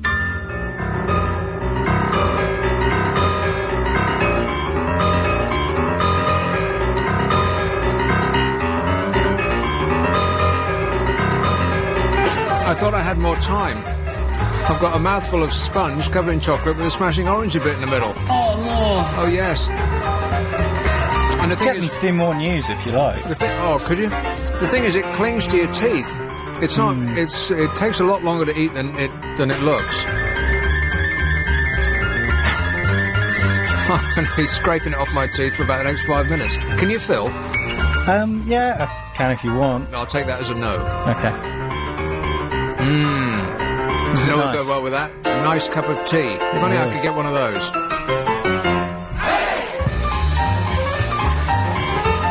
So what topics have we discussed so far this evening? I wish we'd been writing them down as we go along. That should be your job. The Queen enjoying reggae. Oh, in blimey, inverted that's commas. from the very... Have you been writing them down? Yeah. You're kidding? Yeah. Wow. What, without me even requesting it? Hey! Helps Chris with the blog. Really? Yeah. Okay, well, hit me with your best shot. What have we got? White and grey hair, and grey hair not really being grey, being a mixture of white and black. Not having a clue about wine. You really have been writing all these down. Hair colour, yes. All I see is a piece of paper. I don't see anything written on it. You're making this up. Grumbling to ourselves. Okay, grumbling to ourselves. Being scared of Vlad the Insaner. Again. Yes. The future of the music business. That seemed so very long ago. It seems like yesterday, really. Yeah, it does, doesn't it? The music business, yes. Reclassifying dope. Marijuana. The strange power cuts in Burton-on-Trent. By the way, just before you go along, the Home Secretary, Jackie Smith, of course, is the person that's just admitted that she smoked cannabis as a student. To my knowledge, every student that's ever been through university has smoked cannabis. Is that right? I just played the sound effect. Well, I just played a sound effect without fading the thing up like I'm an amateur. Is that right? Yes. We don't know one way or the other. She became the first serving law and order chief to confess to the criminal offence of drug abuse. Really, the first one? Really? Oh, law and order chief, not the first member of parliament. Okay. And claimed it gave her a better understanding of Dark Side of the Moon. Groovy. Oh, a nice cup of tea. Thank you very much. You're welcome. Yeah, there you go. Be polite! I did just wonder, the news, they said that the Ealing election starts in an hour. You're peaking very high, by the way, Mr. Levels man. I'll go over here. Is that better? No, just turn your mic down a bit. And yeah, it now you're peaking very an low. It's weird though, because that's the only thing that you're there to do. You're not even doing that. But you are making notes. Bless you. Right, so far we got down to marijuana. Power cuts in Burton-on-Trent. Power cuts. Watching TV box sets. Okay, TV box sets, yeah. Real life casualty. Casualty. The kid who discovered 40 grand in his PS2 box. Okay, finding money. The Heather that helps you. Yes, excitable Heather. Christmas coming early once a year. Yeah. And being joined to France. I'm sure we've done a lot more than that. I'm sure there are probably some I've missed. That thing on the France thing, though. Yeah. Surely, does any of northern France, the coastline, does it have white cliffs like Dover? Because I don't think it does. No, quite Surely, possibly not. Yeah, sure. But it is 7 miles away. I mean, there are differences in the makeup of the ground from one spot to the next. Yeah, but surely there'd be similarities between the two land masses. Not necessarily. If they Isn't were it joined. very chalky soil in the north of France? I'm completely guessing now. Don't they? Isn't that good for grapes? I don't know that either. No. I'm making it up. We're all making it up. Yeah.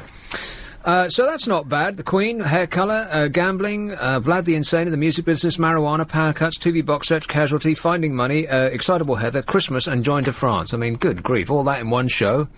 You're lucky to get that. You'd need a road map to figure where this is going out. Where is it Next. going? It's don't ask me. I'm only driving. Let's have Bracknell. Oh, Jeffrey. Yeah, hi. I'm just. You're talking about our wonderful new female Home Secretary who's just obviously experimented with a narcotic substance at university purely to gain understanding of the subculture and the counterculture that kind of activity represents. Yeah. Yowza. That's right. Oh, okay. I just the thing is, I just had a sort of discussion with my brother. And I'm trying to link it into this, in that I'm trying to say to him that governments don't make profit and governments don't have any money of their own. That's true, isn't it? How do you mean? Well, it's a bit like, you know, when I was younger at school, I used to read the Jackie magazine. And What? Yes, it's true. You used to read Jackie magazine? Yeah, those kind of girly magazines. Not all the time. Why? Purely for personal research. What does that mean? Well, trying to understand the inner workings of the feminine mind. In order to better remove their pants, you mean? Well, they're your words, not mine. No, I wanted to make meaningful, long-term relationships. Yeah, of course you did. Mm-hmm. Yeah.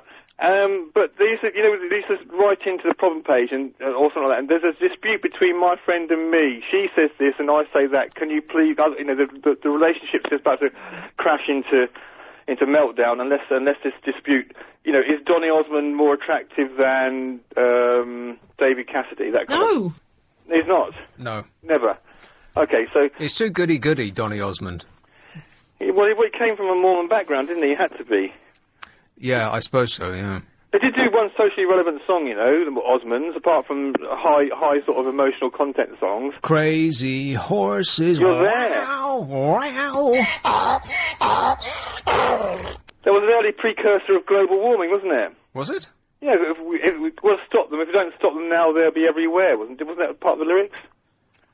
You know what, I almost never listen to lyrics, despite the fact that I can sing along to songs, but I never and so I remember them, but I never actually pay attention to what they actually mean.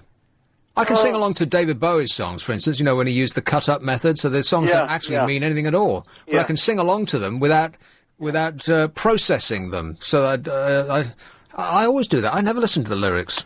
There's sailors fighting in the dance hall. Hey man, look at those cavemen go. You're in the best-selling show. Is there life on Mars? No, there isn't. Well, there's a few drops of water that might have at one point belonged to some sort of bioorganism that might possibly have constituted a life form, but I'm not convinced. Anyway, back to public expenditure. Oh, yeah. Jackie, what's her name? Jackie Smith, is it? Jackie Smith, yes. Crazy name, crazy lady. Groovy. She is she is an employee of the people, isn't she? She doesn't make her money by selling insurance, insurance policies to any of us, or she doesn't stand behind No, the counter. that's right. That hippie is taking our money. Can you believe it? To make decisions about how we should live and what we should do, yeah? Yes. So she doesn't actually make a profit. She's funded out the taxation system, doesn't she? No, she doesn't. No, the government doesn't actually contribute to the betterment of the economy at all. No, only they can only help others to do it. Yeah.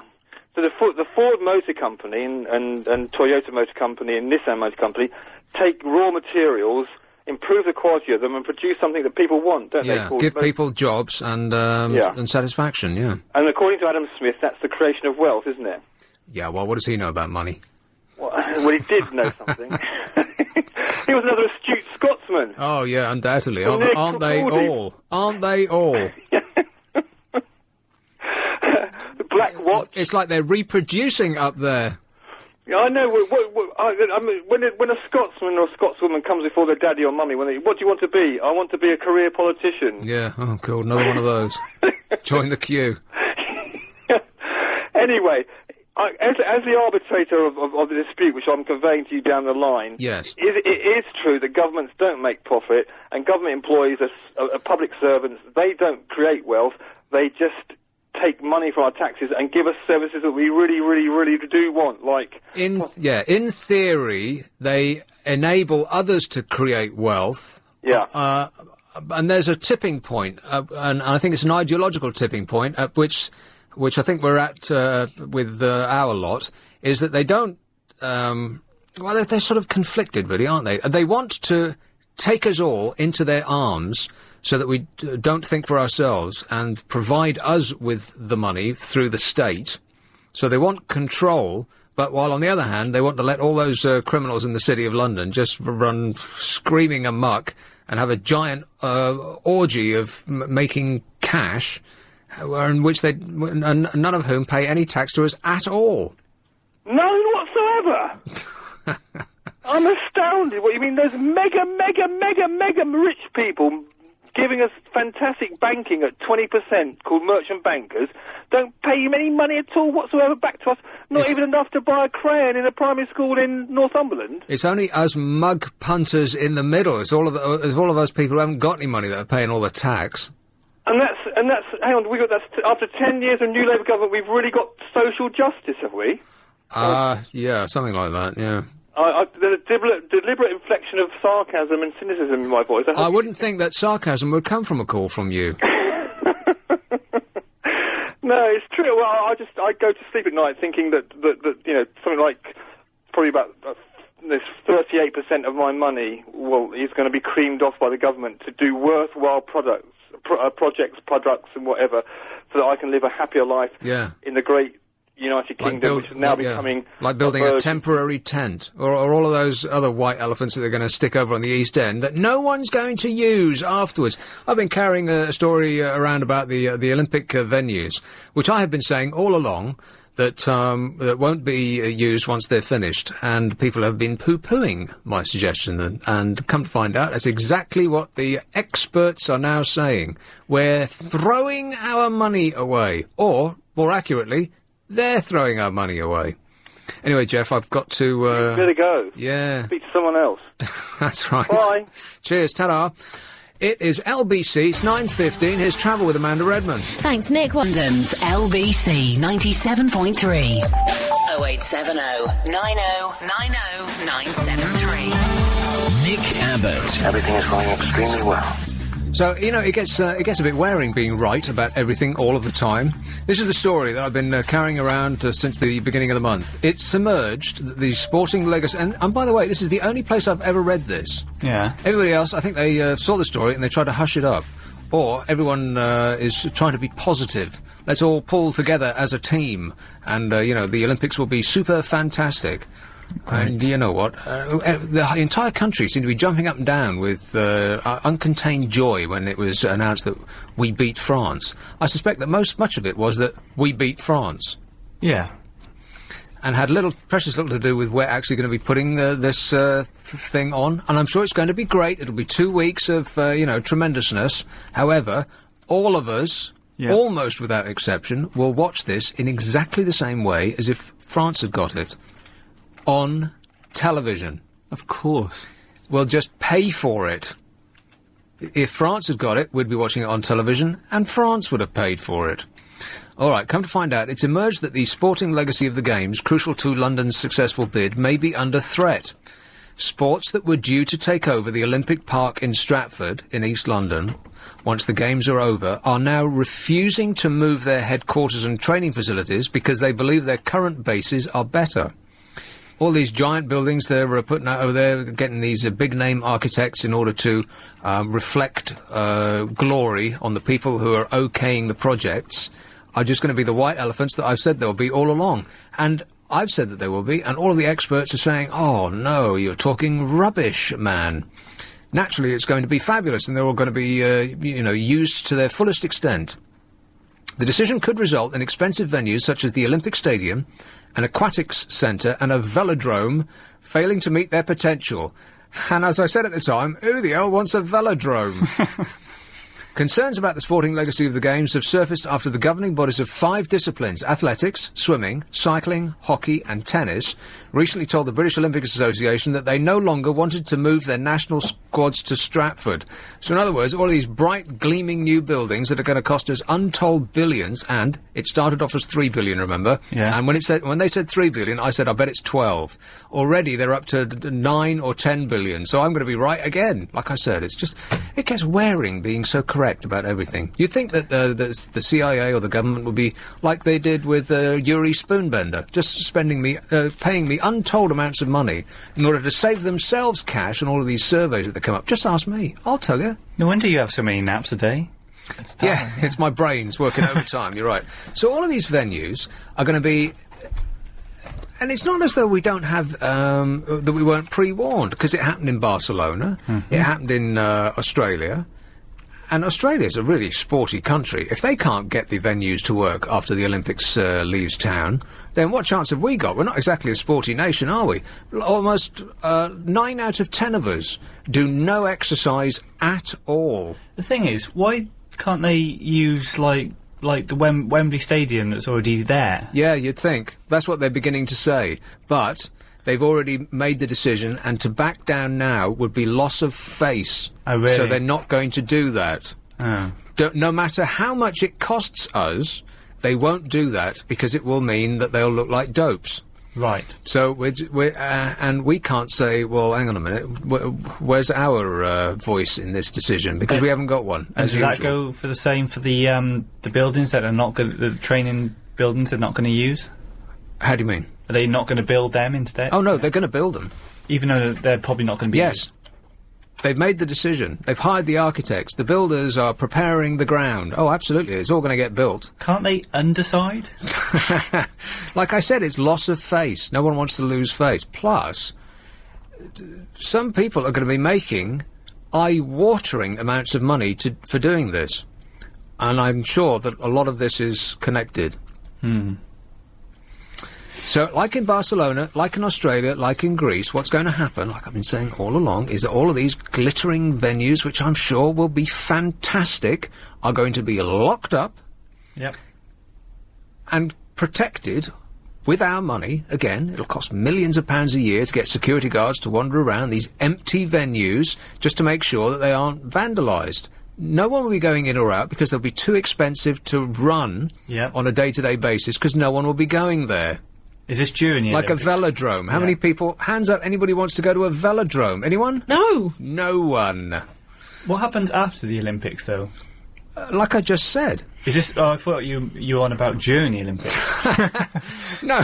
No, they'll be open during the Olympics. Right. Afterwards, they'll put big padlocks on, just like they did in Barcelona and Australia and Greece, and they'll just sit there and collect dust until... Write this down, I bet I'm right about this as well.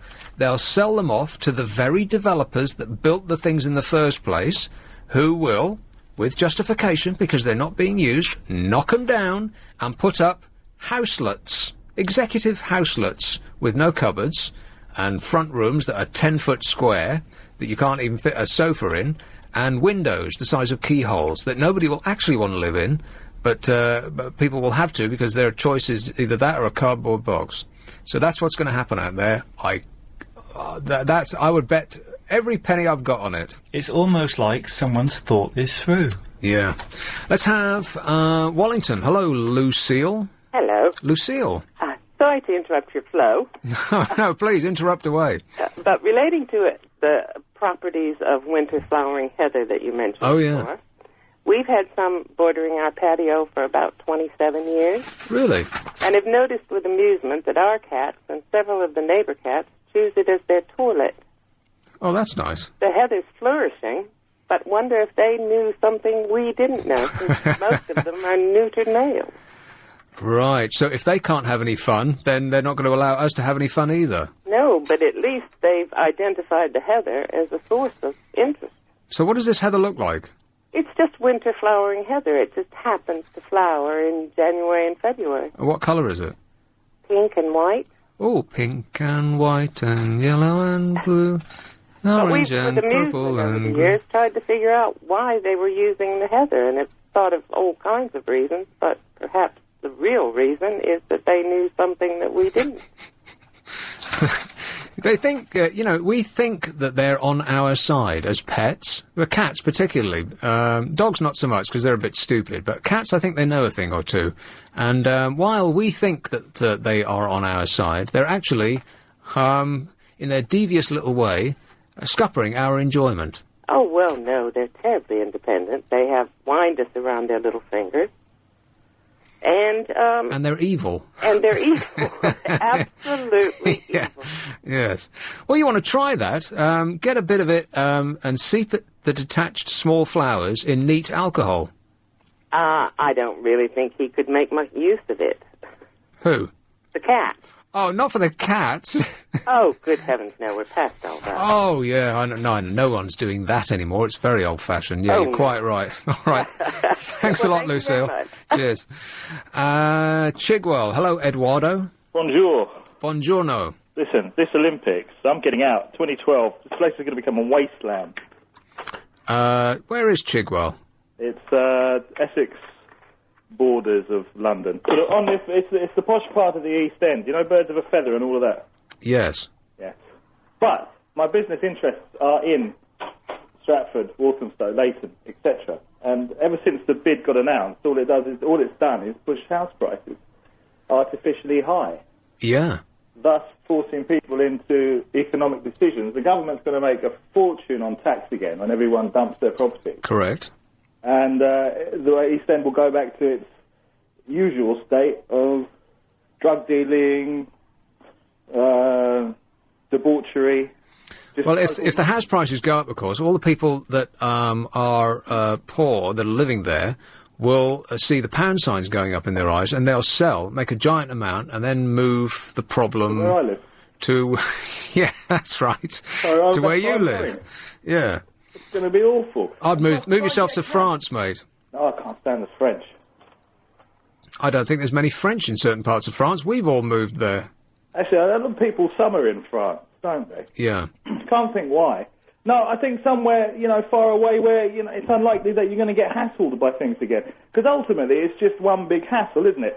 And you think about it, try and get a cab during those 2 weeks is going to be nigh on impossible. Yes, that's It's right. going to be stuff. It's going to be all sport on TV that no one watches. And to be fair, you're right, a velodrome. We've already got one in Manchester. Which I can't imagine gets used much either. Well, I'm sure you could ring up and you'd have no problem booking your birthday party there. Yeah, quite. Yeah. Yeah. No chance of you getting run over in that velodrome, no. No, it's all nonsense. It's just a massive money-making scheme that's going to force people into a lot of bad decisions and create, this is extremely sensible for me, but it's going to create a massive debt in the East End and real unpleasantness and a huge ghetto. You can't go to certain parts of Barcelona now because it's just like... Oh, there you go, Barcelona. Let's all go to Barcelona. At least the weather will be better, and you can avoid those areas. Hey, listen, Eduardo, I've got to go because the new news is coming up. All right, and you know what? I bet you any money that none of it's good. Prince 3. Nick Abbott. 0870 90 90 973. And remember, darling, I don't work before 10 in the morning and never after 4:30 in the afternoon. Wouldn't that be great? Not working up to 10 in the morning and never after 4:30 in the afternoon. Wouldn't that be super? Oh, what job would that be though? Well, I can't moan. I can't complain about that, can I? I work less than anyone probably in the history of mankind. Well, I guess it would be the lunchtime show host on a radio station. Yeah, I suppose so. That would probably fit. It would, yeah. That's the dream. yeah. Hold that dream. Notting Hill. Hello, Lynn. Hello, Nick. Lynn. Hi, just want to say that it's really refreshing. Without sounding like a reptilian, it's really refreshing to listen to somebody like you. Oh, thanks, Lynn. I'm sure you know the meaning of reptilian. Well, reptilian? Reptile-like? Yeah, well, a reptilian, a grovelling person. I just feel they're all around me at the moment. You know, one-dimensional people. Oh, dear. Well, you live in Notting Hill. You know, that's where you went wrong. Yeah, I know. It goes beyond there, but it's just people who sort of live in a cul-de-sac and they get to one end of the street and they don't know whether to turn right or turn left, or somebody tells them which way to turn. Oh, I dream of living in a cul-de-sac, Lynn. Oh, so do I, actually. A no-through way. Yeah. Wouldn't it be lovely? No, I I was just thinking, I was wondering, Nick, because you sometimes talk about music. Are you into the Fall? Yes. Marky Smith. I went to see them in the Academy last night in Islington. Really? And it was really awesome. I got right to the front, and, I mean, the only sort of downfall about that was I'd forgotten my camera. Well, you're not allowed to take pictures. I'm sure on the back of the ticket it would have said, no photographic equipment is verboten. Well, we did have our sort of bags, search and everything, and I did have binoculars, which they let me keep, but... Binoculars? No, but I mean... It wasn't Wembley Stadium. No, I wouldn't do Wembley Stadium, no. I don't like big gigs like that. What, not if it was Pink Floyd? If it was Marky Smith, I would go, yeah. Oh, right, OK. If it was the Fall, I just wondered what you thought about them, because, I mean, God, they were just so on form. Well, of course, let's not talk about the Fall very much, because I doubt there's a single person in this audience who's got any of their records, apart from All right, well, Man the Through next the Glass. point then, Nick, is why are you only normally on a Saturday night? Because, like the jingle says, I won't work after 10 in the morning and never after 4:30 in the afternoon. Good, so what do you do with your time? I nap. Have breakfast, watch TV, the usual stuff, shuffle about the flat. Oh, what a lie. In my slippers, yeah. God, and your pipe. And my what? And your pipe and your slippers. No, it's illegal to smoke pipes now. I was thinking you could become a hobbit. Oh, yeah, okay. You could become a Bilbo Baggins. Well, now you got something, yeah. Yeah, and just the last thing, Nick, I think we should all be governed by hippies, because we could all go around saying, far out, man, and then become a social worker. Providing we've got a degree in sociology, and then we can all become, a member of the do-gooder brigade. Yeah, someone useful like a social worker, yeah. Exactly. That as much use as a chocolate ashtray. Oh, chocolate ashtray. Mm. Or chocolate fireguard. Yeah, I could do with a couple of those right now, as a matter of fact. Dead right. All right, thanks a lot, Lynn. All right, bye. Cheers, my dear. Ta-ta. All right. Cul-de-sac. Oh, I dream of living in a cul-de-sac. Wouldn't that be... Wouldn't it be lovely? That'd be perfect. Please, stop me if I ever break into song again. Okay. Here's West Hampstead. Hello, David. Hello, Nick. Oh, on the subject of the Fall, their records are really, really cool, but backstage they behave exactly like Aerosmith. The Fall? Yeah. Well, Aerosmith these days, they've been sober for 20 years. No, I'm talking about before that. Oh, right. Anywho. Well, Marky Smith doesn't look too good these days, does he? I mean, he didn't look too good in those days either. Well, right. Hell, he looks like a desiccated... It looks like the desiccated remains of a human being, doesn't he? Oh, no, but don't we all these days? We take a long, hard look. Yeah, I've removed all mirrors from my house. I did that when I was 30, Huh? Never mind. Carry on. Anyhow, yeah. Two things. The Olympics, right? Right. While all our ministers and lords and masters are getting stoned off their head listening to the Dark Side of the Moon and all the rest of it, and they're building this essentially velodrome-esque mausoleum around ourselves, our savior here is Vladimir Putin. Vladimir the Insaner, as you call him. Because think about it. Have you ever come across the Mayan prophecies? The what? The world is supposed to end in 2012. Oh, I certainly hope so. I don't know about any Yeah, of well, you, I'm lot, but I'm getting damn sick well of open it. for it. I've got my fingers crossed, my toes, Yeah. even my legs, but that has much more to do with my social life. But what can I say? Yeah, welcome to the club, David. Yeah, listen, you're making a lot of sense, but I've got to go, all right. Alrighty, Thanks a lot, bye. mate. Ta-ra. Whew. Sheffield. Hello, Jessica. Yeah, hello, Nick. Jessica. Hello. I was just listening to the lady that was on before that weird guy. I really like your voice, by the way. Thanks. And I'm not being facetious or sarcastic in any way. I just really like your voice. Oh, well, that's nice. The lady that was on talking about the band she'd been to see, she said The Fall, didn't she? Yes. Yeah. She didn't sound like someone that had been to see The Fall. She took you by surprise a bit there, I think. Yeah. Yeah.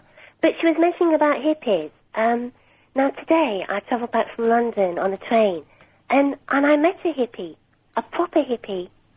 A proper hippie? Yeah. What does a proper hippie look like? Well, this guy, he was about 65, and he'd got quite long hair and quite sort of bright, hippie-ish clothing. And he sat opposite me on the train, and normally, in those circumstances, you think, oh, God, you know, how am I going to kind of get to move here? But he turned out to be a really nice guy. Yeah. And when he started talking about his hippiness, I mean, he was proper hippie. He was talking about his what? His hippiness. Oh, hippiness, yes. Hippiness. Yeah. And actually, it sounded quite interesting. I mean, it was... What did? His hippiness. Oh, his hippiness, right. I'll hang up. And he actually made it sound quite interesting. Not completely drop out. I think he'd had a few dropout years. Yeah, well, haven't we all? Interesting. And his personal philosophy, if that's the general philosophy of hippiness, then I think we should embrace it. Maybe kind of bring it round again. I mean, hippies were sort of 60s and 70s, weren't they? Well... Everything gets revived. Yes. Why not revive hippiness? I think it might make us all a bit more peaceful. Well, they did sort of revive hippiness with the first, because the first Summer of Love was 1967. Right. And the second Summer of Love, I think, was 1987, wasn't it? And it was, What happened then? well, it was a little different. It was one louder. And that was, people were still dancing in a field, but the music was a little bit different. The looks on their faces was the same, and they were, their bodies were chemical experiments, much like they were in 1967. Okay. But it was the same sort of, love everyone vibe. Well, that's the vibe that I got from this guy this morning. It was just about be friends with everybody. So, you know, maybe 2007 should be the year of the hippie again. Well, it's a lovely thought, Jessica. It is, isn't it? But unfortunately, I think everything that you see on the news and everything that you hear from your friends and everything that happens to you when you leave your house has conditioned you not to love everyone, I because think people. this guy lived in a commune, maybe in a field, in a tent. That would be The good. answer. No, that's the answer. And you only had cows for friends. Then you could be open-minded and warm and welcoming. Anyway, it's a thought. It made me think. It's a lovely thought, Jessica. Okay. Thanks a lot. Bye-bye. Bye. Yeah, wouldn't it be nice if you could actually just love one another and, how does the song go? Love one another and be everybody right now. Didn't you tell us to stop you if you started singing? Oh, again? yeah, that's Sorry. right, yeah. Yeah, that would work if people weren't so annoying. True. Yes. If you could trust people to love you back in an open and warm way. Yeah. You see, hippies only get on with other hippies, really, don't they? Or Well, do they really love non-hippies? They don't like the straights, do they? Yeah, the normal people. Well, you know what? When you go to Glastonbury or some event like that, you become a non-straight, as you put it, within the space of about a day. Such that when you leave, having spent 4 days in Arcadia, and you come and you leave the gates, the big shock is when you stop on the motorway in a service station. Of course, you haven't had a wash for 4 days, and everybody else is clean and straight and boring, and you realise. Oh, wouldn't it be great if you could live your life in a sort of open, warm and friendly way like you've just been doing, at Glastonbury. If you could be, I wish I could remember the lyrics to that song. Be all together and love everybody right now, like a great big melting pot, big enough to take the world and all it's got. We'll be waiting for 1,000 years or more. Everybody! Isn't it funny how, if you're trying to remember lyrics for a song, you do need to sing along, kind of sing it in your head? Even if you don't sing it out loud, you're singing it in your head. And you can remember the lyrics if somebody else is singing along with you, in much the same way that you can remember the Lord's Prayer. Not alone. Like, I couldn't recite it now on my own, but within a hall full of people, you can say it along with everybody else. Yeah. I can kind of remember it. Stop. See, kind of is not good enough. So, are you kind of saying, right, just to recap, that to be less boring, you've got to be covered in mud and not have had a shower for 4 days? Yes, that's exactly what I'm saying. Yes. Oh, okay. No, of course it isn't. Just to to be more open. Yeah. And I think... But is that being open, just being covered in mud and... What is this obsession with you and mud? You go to Glastonbury, you don't necessarily get covered in mud. Only if it rains. Oh, right, you haven't had a shower for 4 days. Then. Yeah, you're dirty. Does that mean you're open?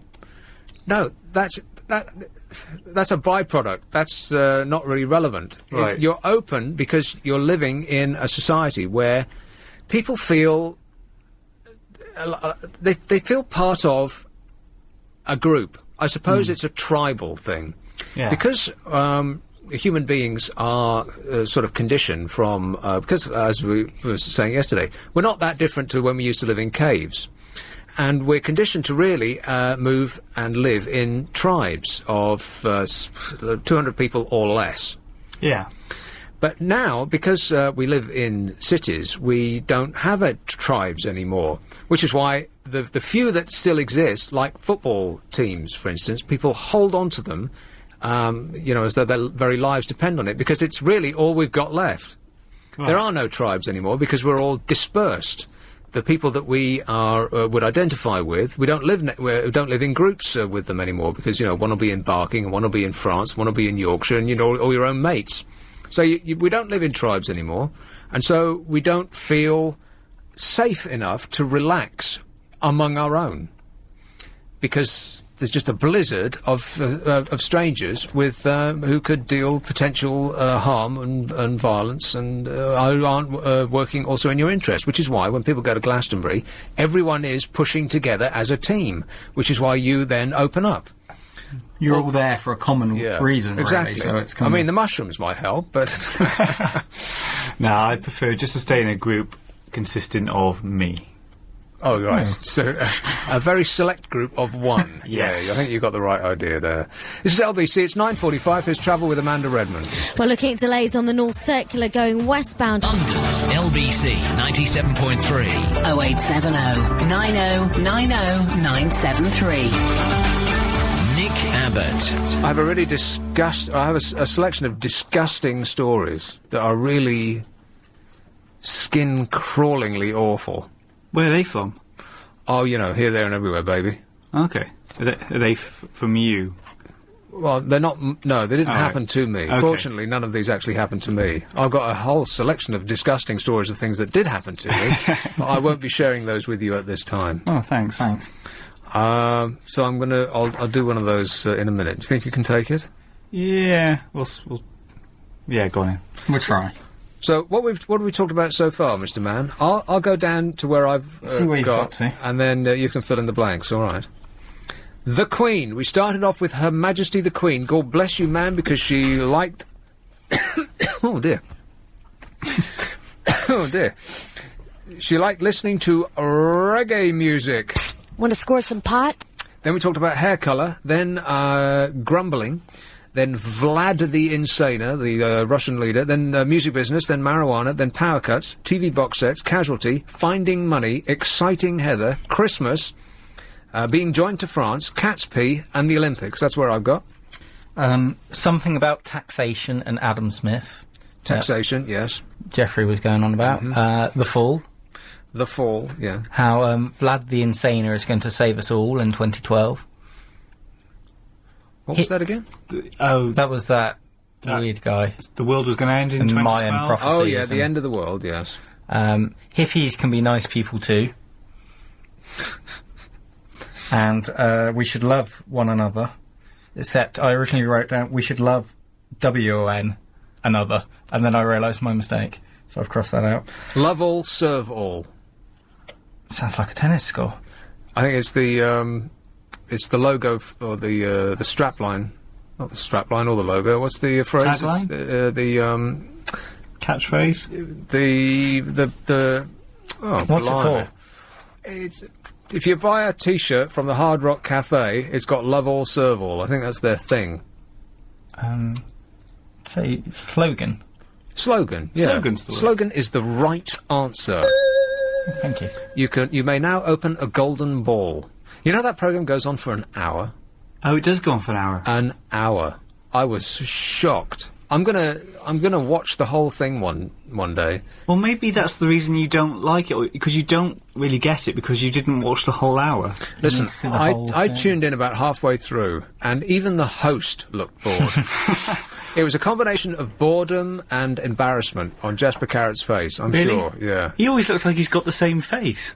Kind of, yeah. Like he's got He has like a very his puzzled look, doesn't he? Worried. His face looks like dripped candle wax. It looks like it's sort of hanging a bit. Yeah. He's wondering what his daughter's getting up to in Hollywood. I think that scar is part of it. It makes it look like he's got giant wobbling bits of his skin that's sort of hanging. Jowls. Yeah. His jowls. Well, what the hell's he doing on that program, though? Seriously, I mean, He doesn't need to work, does he? exactly. He's got millions from that Who Wants to Be a Millionaire show. I mean, tens of millions. But maybe, you know, it doesn't matter how rich you are, you just like to keep your hand in, you know? I wouldn't. I couldn't be bothered with that. Forget it. Yeah, I've got £10 million in the bank. I won't lift a finger for the rest of my life. I don't care how much people would pay me. I would never go to work again. It is odd, because it's also a whole hour he has to give up his time every for. day. Yeah. Is it every day as well? I think it's on every day, yeah. Although... They probably film them all at once. Yeah, exactly right. They probably film about 5 in a row on a Monday and then just strip them across the week, yeah. And once you take out the ads, it's probably... Which is why, occasionally, you'll see somebody come out on a talk show. This usually happens on a talk show. In America, for instance. They'll come out and say, oh, you're such a better audience than we had last night, which will get a ripple of laughter from the audience, because they're the same audience. They've just done 2 shows in a row. Oh, okay. Right, that's what that is. That's a joke. Yeah. Okay, so where we are. Hippies, love all. Is that all? Tribes. Tribes. We did do cul-de-sacs. Oh, cul-de-sacs, yeah. Love them. So that's, I think that's a pretty comprehensive list of topics. I can't imagine that there's another show on the air that talks about so much stuff. None of them link together whatsoever. No, but they really don't. How on earth would you get from the Queen to your hair going grey? But see, that did link, though. It was all through Brian May and him having the same hair. So there's a thought going behind it. If you put a gun to my head, I would not have remembered how we got from the Queen to hair colour. But how can you remember that stuff? I don't know. I don't listen to this show, you see. Yeah, me neither. Even when I'm doing it, I'm not paying attention. It's just the mouth opens and it just all spews out. I've got no idea where it comes from or if where I've it's missed going. anything, it's probably because I've flicked over to Heart and had a listen. Well, that's a good idea, yeah. Let's all do that right now. Yeah. What's the frequency? Kenneth? So what's your disgusting story? playing, I'm let's hear it for the intrigued. It's about a chap who went to Belize. Right. Belize is in Central America. Don't they have jaguars there and stuff? Jaguars. Yeah. I've got no idea. Like big cats. Where is that As from? opposed to the cars. Is that from personal knowledge? I don't know. I just remember... Have you been watching the Discovery Channel? No, I don't have it. Jaguars. Yeah. Are there many Jaguars left? You'd have Probably thought not. No. The coat's too nice. It's a nice coat. Anyway, it's a place that you don't want to have an internal flight, I wouldn't think. Much as you don't want to have an internal flight in Brazil or anywhere in South America. Or Africa. If it's not on an airline if it's on an airline you haven't heard of, don't get on. I think that's the... That's the key, yeah. Yeah, that's the key. Right. OK, well, if you really insist... Are you insisting that I tell this story? Yeah. Is it clean? It's clean, but it is horrible. OK. All right, well, I'll have to steel myself, and then we'll come back. All right. Are you ready? Yeah. All right. The Amazing Adventures. Yeah. I don't know why. She's just funny. OK, this is a story about a chap who went to Belize, and when he came back, for 5 weeks, bot flies were found in his head. What? He said, I would get this pain that would drop me to my knees. His name was Dallas. In June, Dallas became host to 5 botfly larvae near the top of his skull. He had visited Belize in Central America while assisting with a mountain bike race. I had these large, strange lumps on the back of my head that were bleeding and oozing. I told you it was horrible. Oh, how big are botflies? They're the size of your thumbnail. The larva of a botfly. 5. He said, I went to the doctor, and the doctor said it was probably just a fly bite that got worse. And the worst was yet to come. I saw a specialist, and the specialist said it was shingles. What are shingles? You don't Some sort of know. it's a skin thing, right? Yeah. But shingles... Oh, here you go. Here's the explanation. In the very next sentence. Shingles, a painful skin rash caused by the same virus as chickenpox. It was not. It was not shingles. The pain involved was like somebody knuckling the back of my head, he said, but really hard. And then it turned into a needle, and then it felt like somebody was banging a nail into my skull.